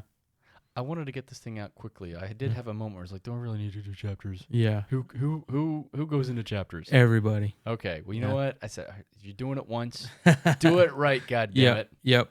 Good call. I appreciate that. Yeah. Now, I'm going to just say one little stupid thing. Yep. So this is the only crowd who's going to care about this, all right? Yep. When you're on the chapters menu, there's no button to get you back to the main menu. I don't think that's a problem. I couldn't program it. Every time I tried, it glitched. Oh. That's the one. So you just got to fast forward to the end to get out of it? If you play a chapter, then you can hit the menu button, which will bring you back to the menu. But if you're at the menu, if you're in the sub menu, you can't get back to the main menu. I figured if you're at the chapters menu, you're going to click something. Yeah. It's something it's a technical glitch I couldn't program around. Shh, don't tell anyone. I won't tell anybody. Just click a chapter and watch it. Yep. Then hit the menu button if you need to get back. Awesome. Well, anything else you want to tell us about the either the movie itself or the tech or what you hope folks get out of this? My goal for this film is to completely redefine the conversation that we have about Mars. You've made a good case. I hope it gets to the right audience, Brian. That's where we're here to help. I find this so compelling, and when you watch the movie, you'll understand what it is I'm talking about. Yep. Because there's a whole lot more to it than just the microbial stuff we were talking about. I'm not going to spoil it because it gets deep, it gets heavy. Yep. All right? And I think it has something to contribute to this question that we're now trying to adjudicate with the UFO phenomenon that no one's talking about. Well, I think there's a lot of chatter. I don't know whether anybody has tried to present that question in the studious anti pseudoscience way that you've done with this, and if you wanted to take that on as your next project, I think that would be really cool. That's fair. That's fair assessment, and that's what I'm trying to do, is trying to present this in objective. I'm trying to take the controversy, acknowledge it, and say, don't worry, we know this issue's got baggage with it. Yeah. Okay, we're gonna do all we can to try to confront that head on. Yeah. So that it lowers the viewers' defenses here, so that they pay attention to everything. And I understand the skepticism is there. Yeah. Believe me, I was skeptical, and I wouldn't have moved forward unless I felt I had a watertight case. I prepared all this like an attorney. Yeah. Okay, like I'm gathering evidence. Like I said, it's like a murder mystery. Yeah. Yeah. Yeah. So, please let me know what you think, guys. Yep. And Sam, okay, can we do a quick spoiler thing? Because I want to hear more about your thoughts. It's Friday. Friday. Sorry. Here we go. There we go. Spoiler alert. Spoiler alert. All right. Okay, so you tell me. You got to be honest with me. Yeah. Right, now, I've gave you a Blu-ray copy. Yeah. I want you to review the film. Yep. Okay. And I want you to say, when I ask people to watch this, all right, yes, I've gotten some great feedback thus far. Yep. Okay, but what I'm really interested in is what doesn't work for you. What doesn't work for the viewer. Yeah. Because I want to be able to hone my responses as I go along. So after everything you've seen in the film, Yeah. was there anything that you were like not sold on? Yeah. If there's anything I'm not sold on, it's the lack of the lower thirds. Because when I see folks come on the screen, I'm a visual guy. I want to acknowledge them, and especially if they've got some kind of position of prestige. So it was never addressed, right? If you were, there was a way to say, we'll get to that, right? But listen to this first. That would have taken away that that concern. I kept waiting. I'm like, are they gonna ever put the guy's name on the screen?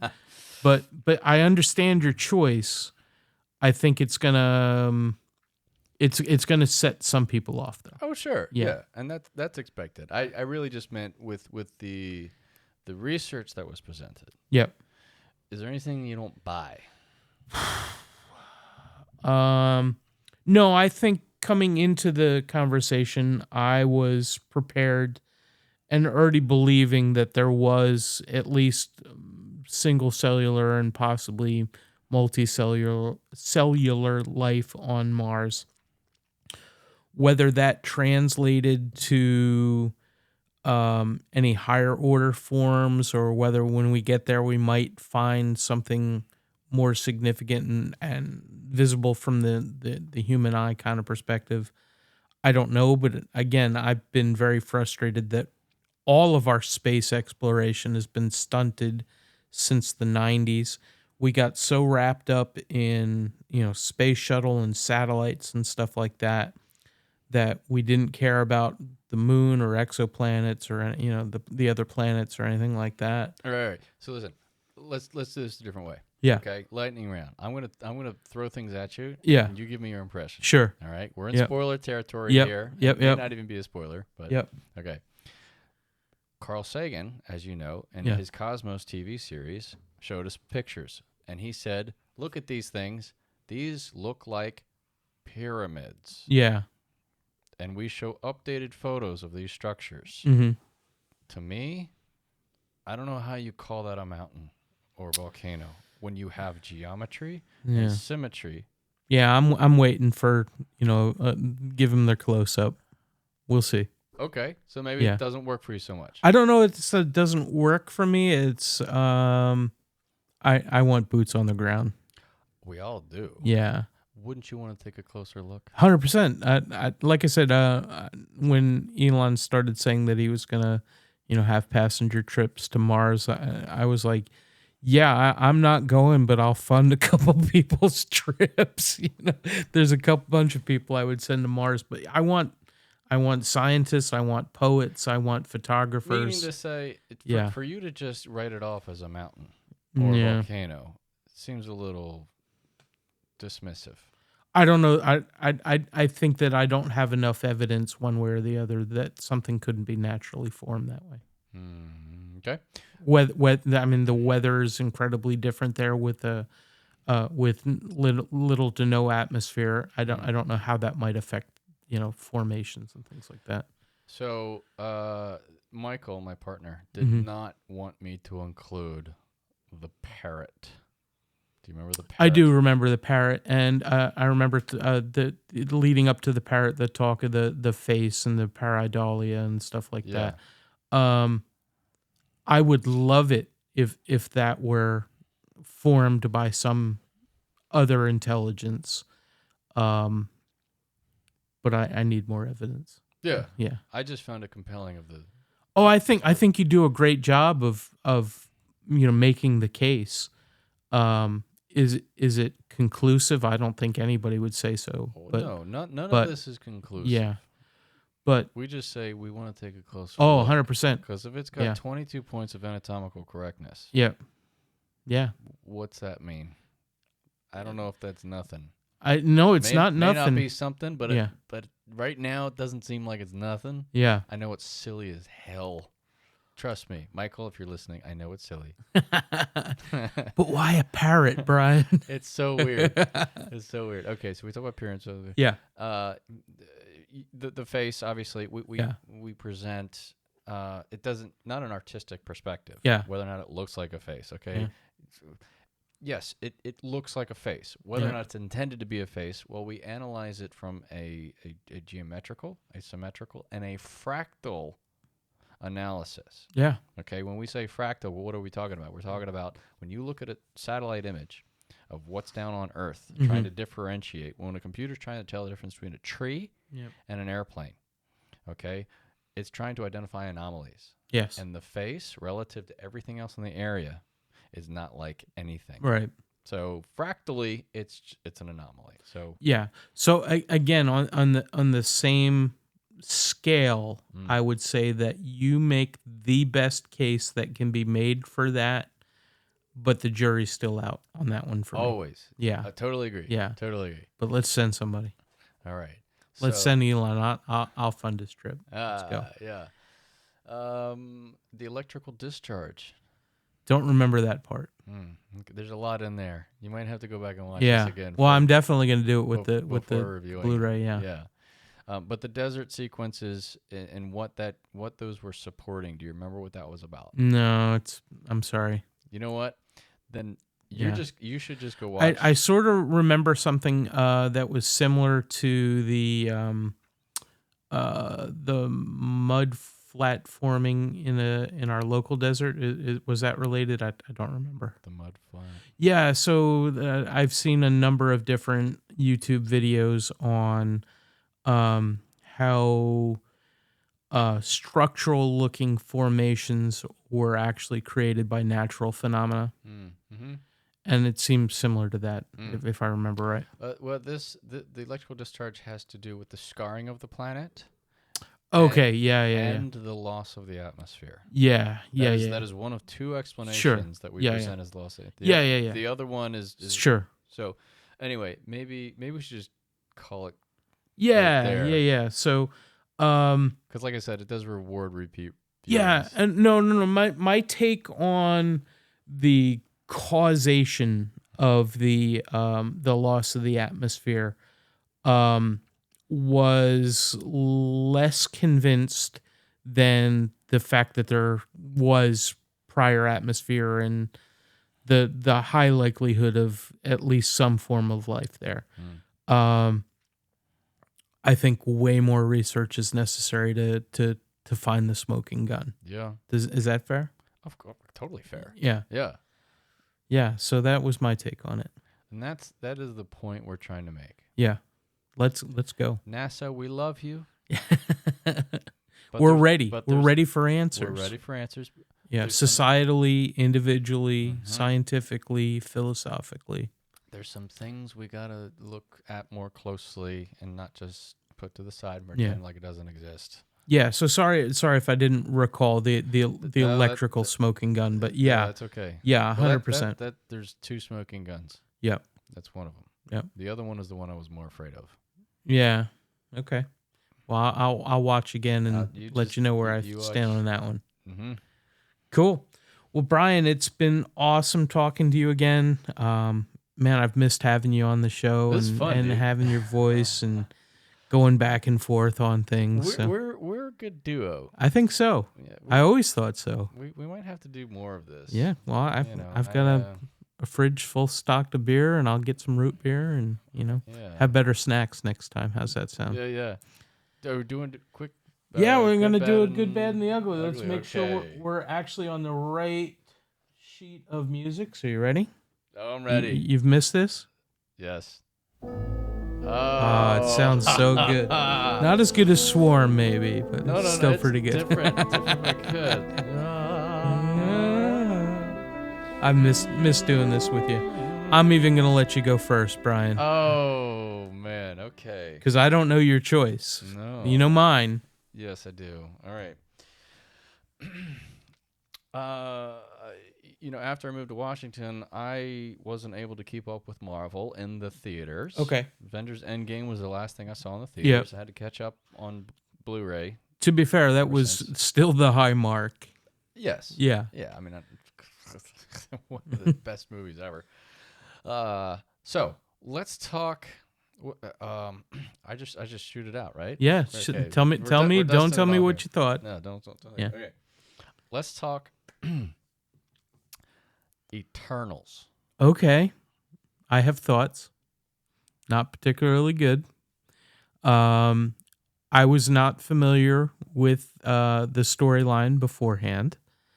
I was familiar with the cast, and I had trouble separating the cast's prior contributions to what they were doing. And I really didn't like the ending. I thought that they had a really intriguing place that they could go with that storyline, and they missed their shot. But do I think that Brian thought that was good, bad, or ugly? I love this game, dude. Oh, I think you're gonna think that this was a good movie, because I think you have a perspective on this stuff that a lot of other fans and home theater folks don't have. Well, thank you. I appreciate that. This movie, this movie. When I first got excited when Richard Madden was cast. Yes. Okay, and then you see these pictures of his name Kumail Nanjiani. Oh, yeah. Is that right? Yeah. He's getting all ripped. Yeah, like, yeah. Holy shit. Yeah. What the hell is they feeding Wasted. this guy? Oh my god. Yeah. And this storyline of these eternal beings. Yeah. Right? Who witnessed all this chaos and did nothing. They did nothing about the Nazis, Brian.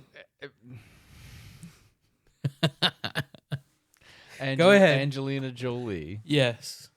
Angelina Jolie, she was in this? Yes. Okay. And they're throughout time, and these celestial beings. Mm-hmm. This had a recipe that was quite promising. Mm-hmm. For me, this was a bad movie. Okay. All right. We agree. Borderline ugly. Yeah. Okay. I thought maybe you'd come in with a different perspective, but you're backing me up on my thoughts, so we're good. I really wanted to like this movie. Yeah. I couldn't, but there was a lot of criticism as to the whole LGBTQ thing. Yeah.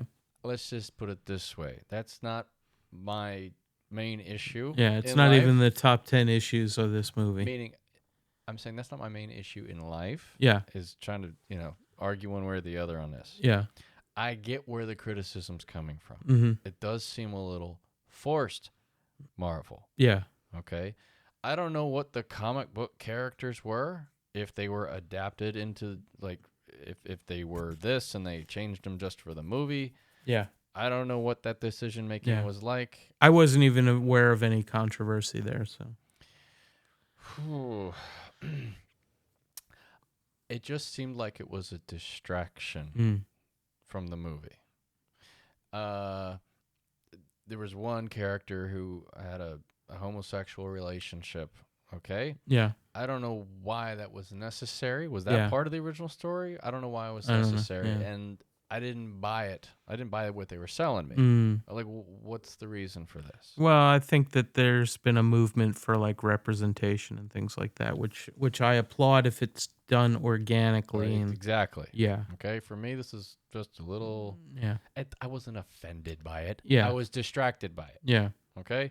That's fair, I think. Kumail Nanjiani looked ripped, and I'm like, man, I can't wait to see this guy fuck shit up. Yeah, and he right? doesn't. And he holds out his little fingers and goes pew pew pew. Yeah. And he shoots lasers out of his It's fingers. like, what's the point? Why Yeah. did he get all ripped for Yeah. that? If he's gonna cover up that whole body with the spacesuit and shoot stuff out of his fingers, I don't get it. what the hell? Like, what's the point? And he hasn't done anything to show it off since either, right? I mean, I don't know. I haven't seen him in anything since.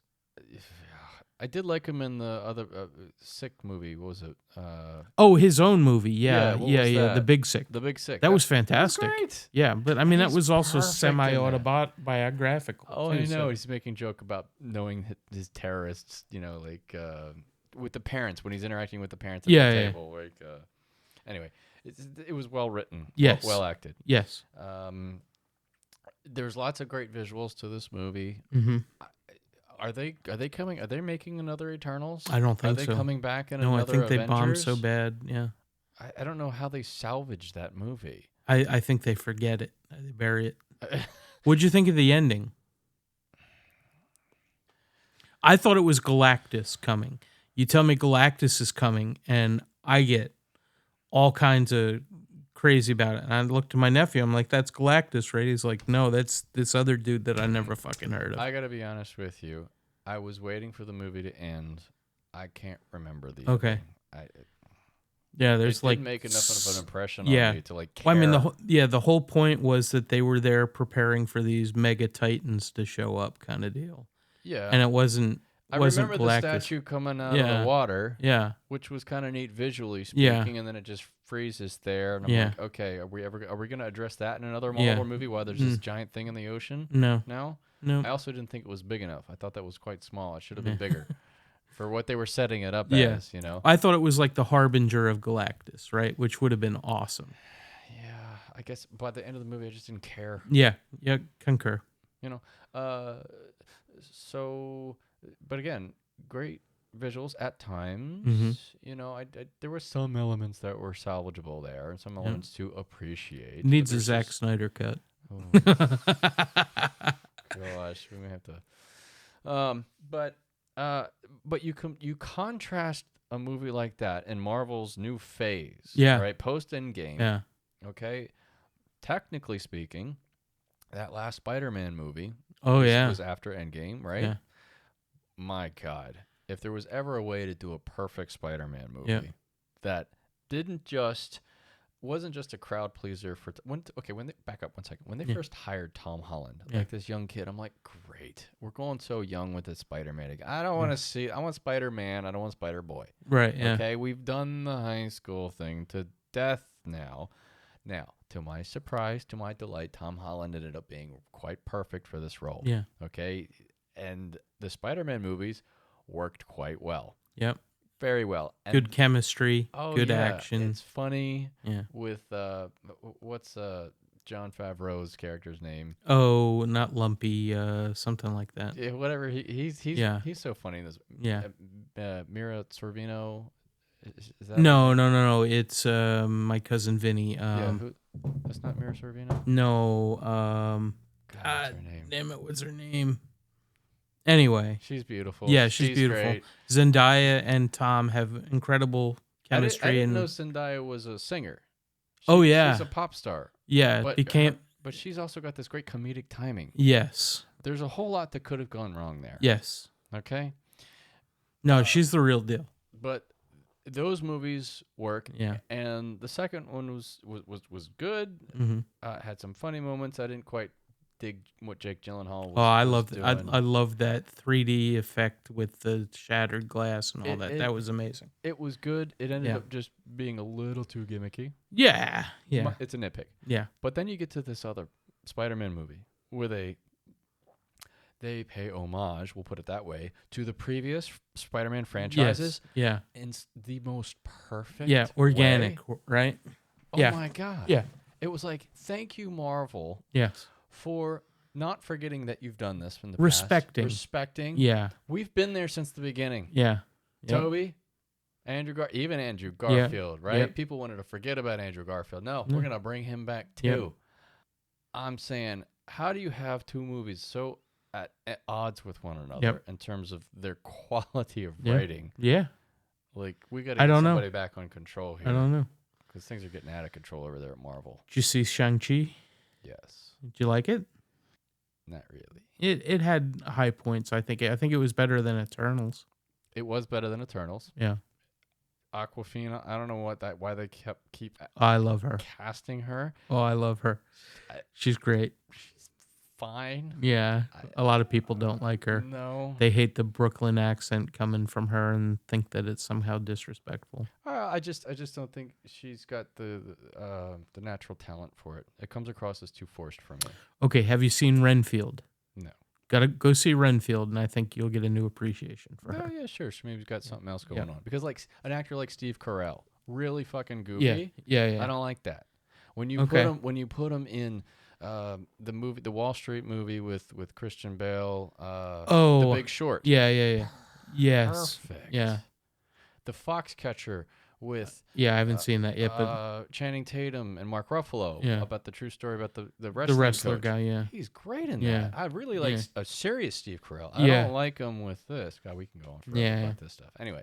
All right, so you ready for my title? Yes. Barbie. Okay. Not with Oppenheimer, just Barbie by itself. Okay. I thought that was funny though. Barbenheimer. Barbenheimer, yeah. Barbie. I have not seen it. Okay. I do want to see this Yep. movie. I hear that Margot Robbie purchased the rights to make a Barbie movie Okay. because she saw something in it. I even heard that Anne Hathaway wanted to do it even earlier. I'm glad that didn't happen. Yeah, and Anne Hathaway says Margot Robbie, she's Yeah. glad she did it. Yeah. So Margot Robbie had the rights, was looking for a director, approached Yeah. Greta Gerwig. Yeah. That combination, yeah. Yeah, and Greta Gerwig gave us Lady Bird, gave us Little Women. Yeah. Which I hated both of those. by the No, way. did you? Yes, so Little Women. let that go into your decision whether this was Okay, good or ugly. thank you. Little Women, I had no interest in the story, but I did dig the film. Mhm. As a historical piece, Yeah. Timothy Chalamet, he's a little too girly for me, Mhm. but I'll watch it. He's fine. Yeah. Okay? He's good in Dune. He's a good actor. Yeah. So Barbie, it's got these incredible visuals. You got Ryan Gosling. I get the premise. They're all Barbies. They're all Kens, and it's got it's a visual treat. They had to address Barbie's image through the years. Mm-hmm. How the image has been modernized. Yes. Now, does this work? Was it funny? Was it forced? I don't know yet. It's a gamble. I'm gonna go with good. Okay. Is that your final answer? Yes. Okay. So, Barbie is not what you expect of it. Yes, they address Barbie's influence in the real world as seen through the lens of a alternate Barbie reality. That starts off very one-dimensional. And I have guests from the show, including Todd Rice, who said that they jetted out at 10 minutes in. John Rice?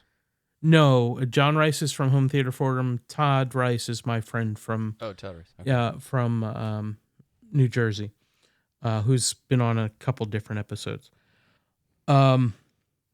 About 15 to 20 minutes in, the facade of the Barbie world begins to unravel. And it bridges. I'm on the edge of my seat here. Yeah, it bridges from that faux, sickeningly syrupy, everything is perfect, everything is awesome, Lego world kind of thing. Exactly, that's it. And bleeds into the real world with multiple trips back and forth between the real world and the Barbie world, between different combinations of characters. Again, I don't want to give too much away. Sure, thank you. Appreciate that. And they begin to address the real human effects that Barbie has had in the world and against what was hoped for them, right? You know, the launch of feminism and the women would be equally empowered and be able to do any job and get as much respect and not be just seen as mothers and people hidden in the background. But also, and I'm sure that Greta Gerwig is a big part of this, addressing the ill effects of the patriarchy and how introducing the patriarchy into the Barbie world might change that. And then they have a beach off and at the end somehow bridge it all back together. So yes, it's a very very good description, by the way. It's a very liberal take on the Barbie ethos, the ills of the world as seen through the lens of the patriarchy. But it's also viciously funny. But you have to, again, be willing to suffer through the saccharine part of it to get to the heart. And that's a bridge too far for a lot of people, including friends of mine.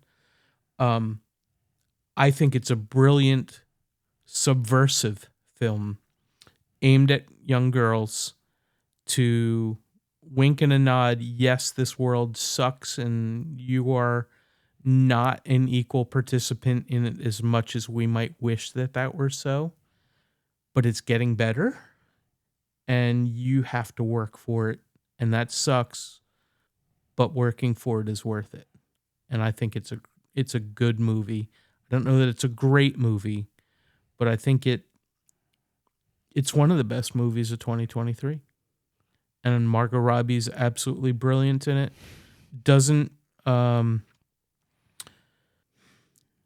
She goes on a journey and, learns that, life is not as simple and awesome as, the comic books and dolls and TV shows might advertise to kids, mostly young girls. But there's still a place for it that can be pretty awesome.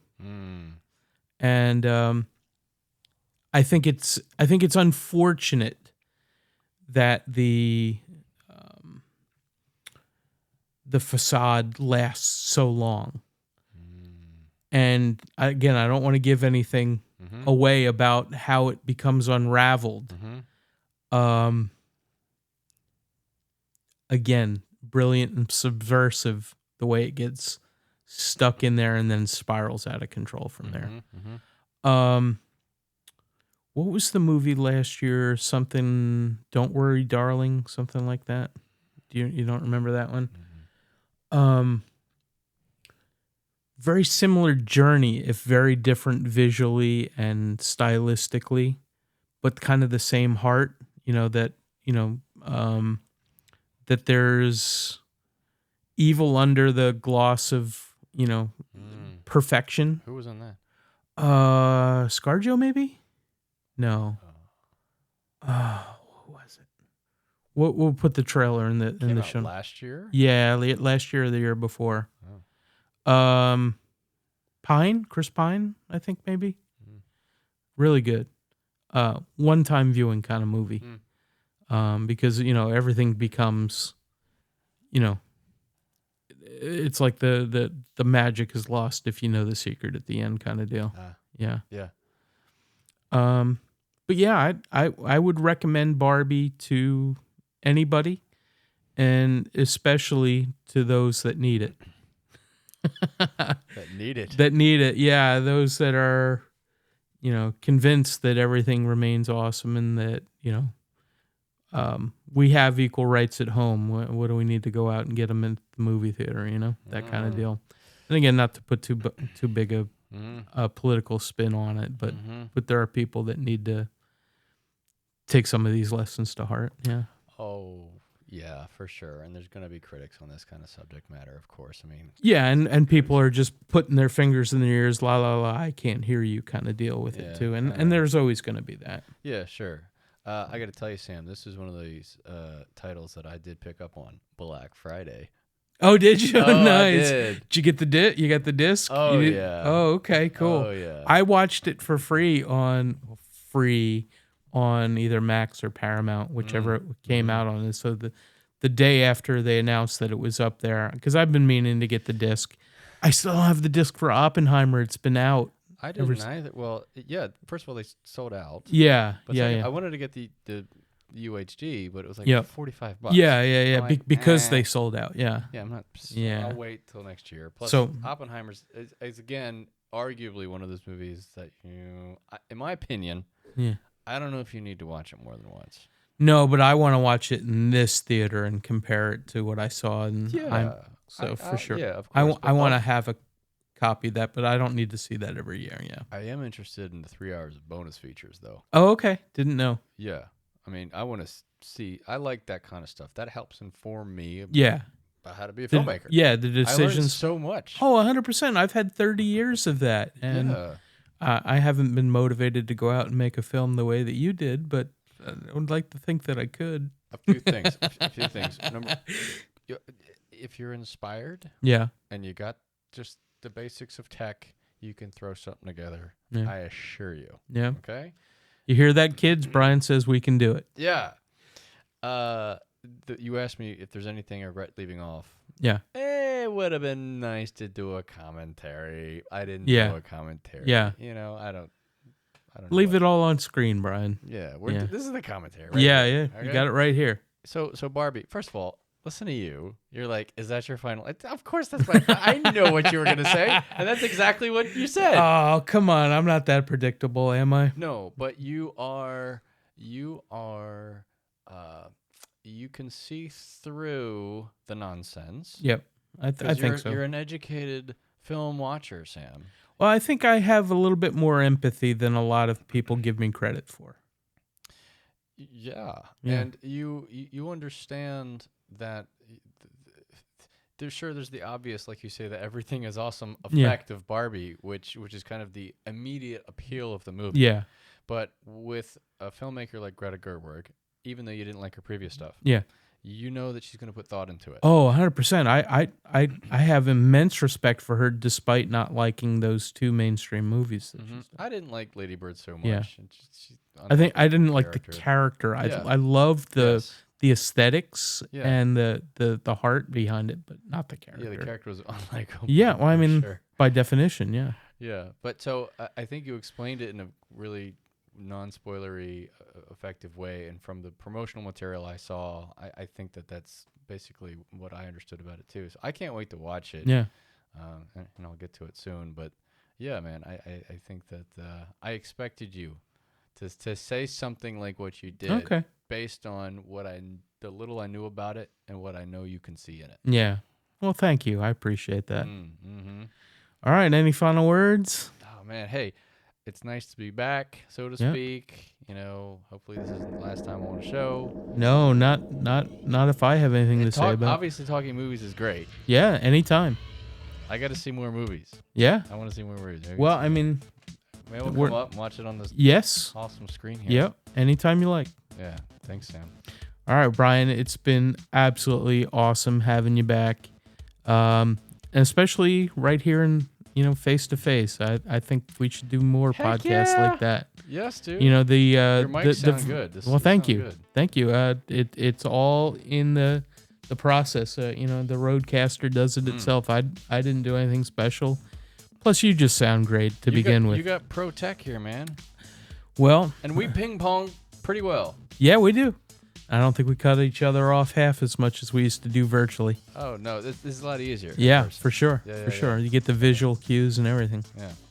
Well, Brian, it's been an absolute pleasure having you back. I've been waiting for this day for a long time. Yeah, me too. A man. lot of people at Home Theater Forum have been asking, what's going on with Brian? Is he coming back? I'll come back. I'll chime in. All right. Well, I'm you know. resurfacing. Yes. I love it. Well, good to have you back. Thanks, man. All right. We'll talk to you soon. Everybody go rent, buy Red Planet Blue, Blue Planet Red. Blue Which is- Planet Red. Blue Planet Red. Blue Planet Red. With 35 minutes of bonus information and subtitles and absolutely stonking music. You're gonna love it. Yeah, we'll put a 20% discount link up there and some other links too. Awesome. I'll see you guys online. Thanks, Brian. I can't wait for more people to see this, and I hope it gets the exposure it deserves. Thanks, man. All right, we'll talk to you soon. All See y'all later. Later, everybody. Have a great Christmas or alternate holiday of your choice, and a very, very happy New Year. We are out. Later.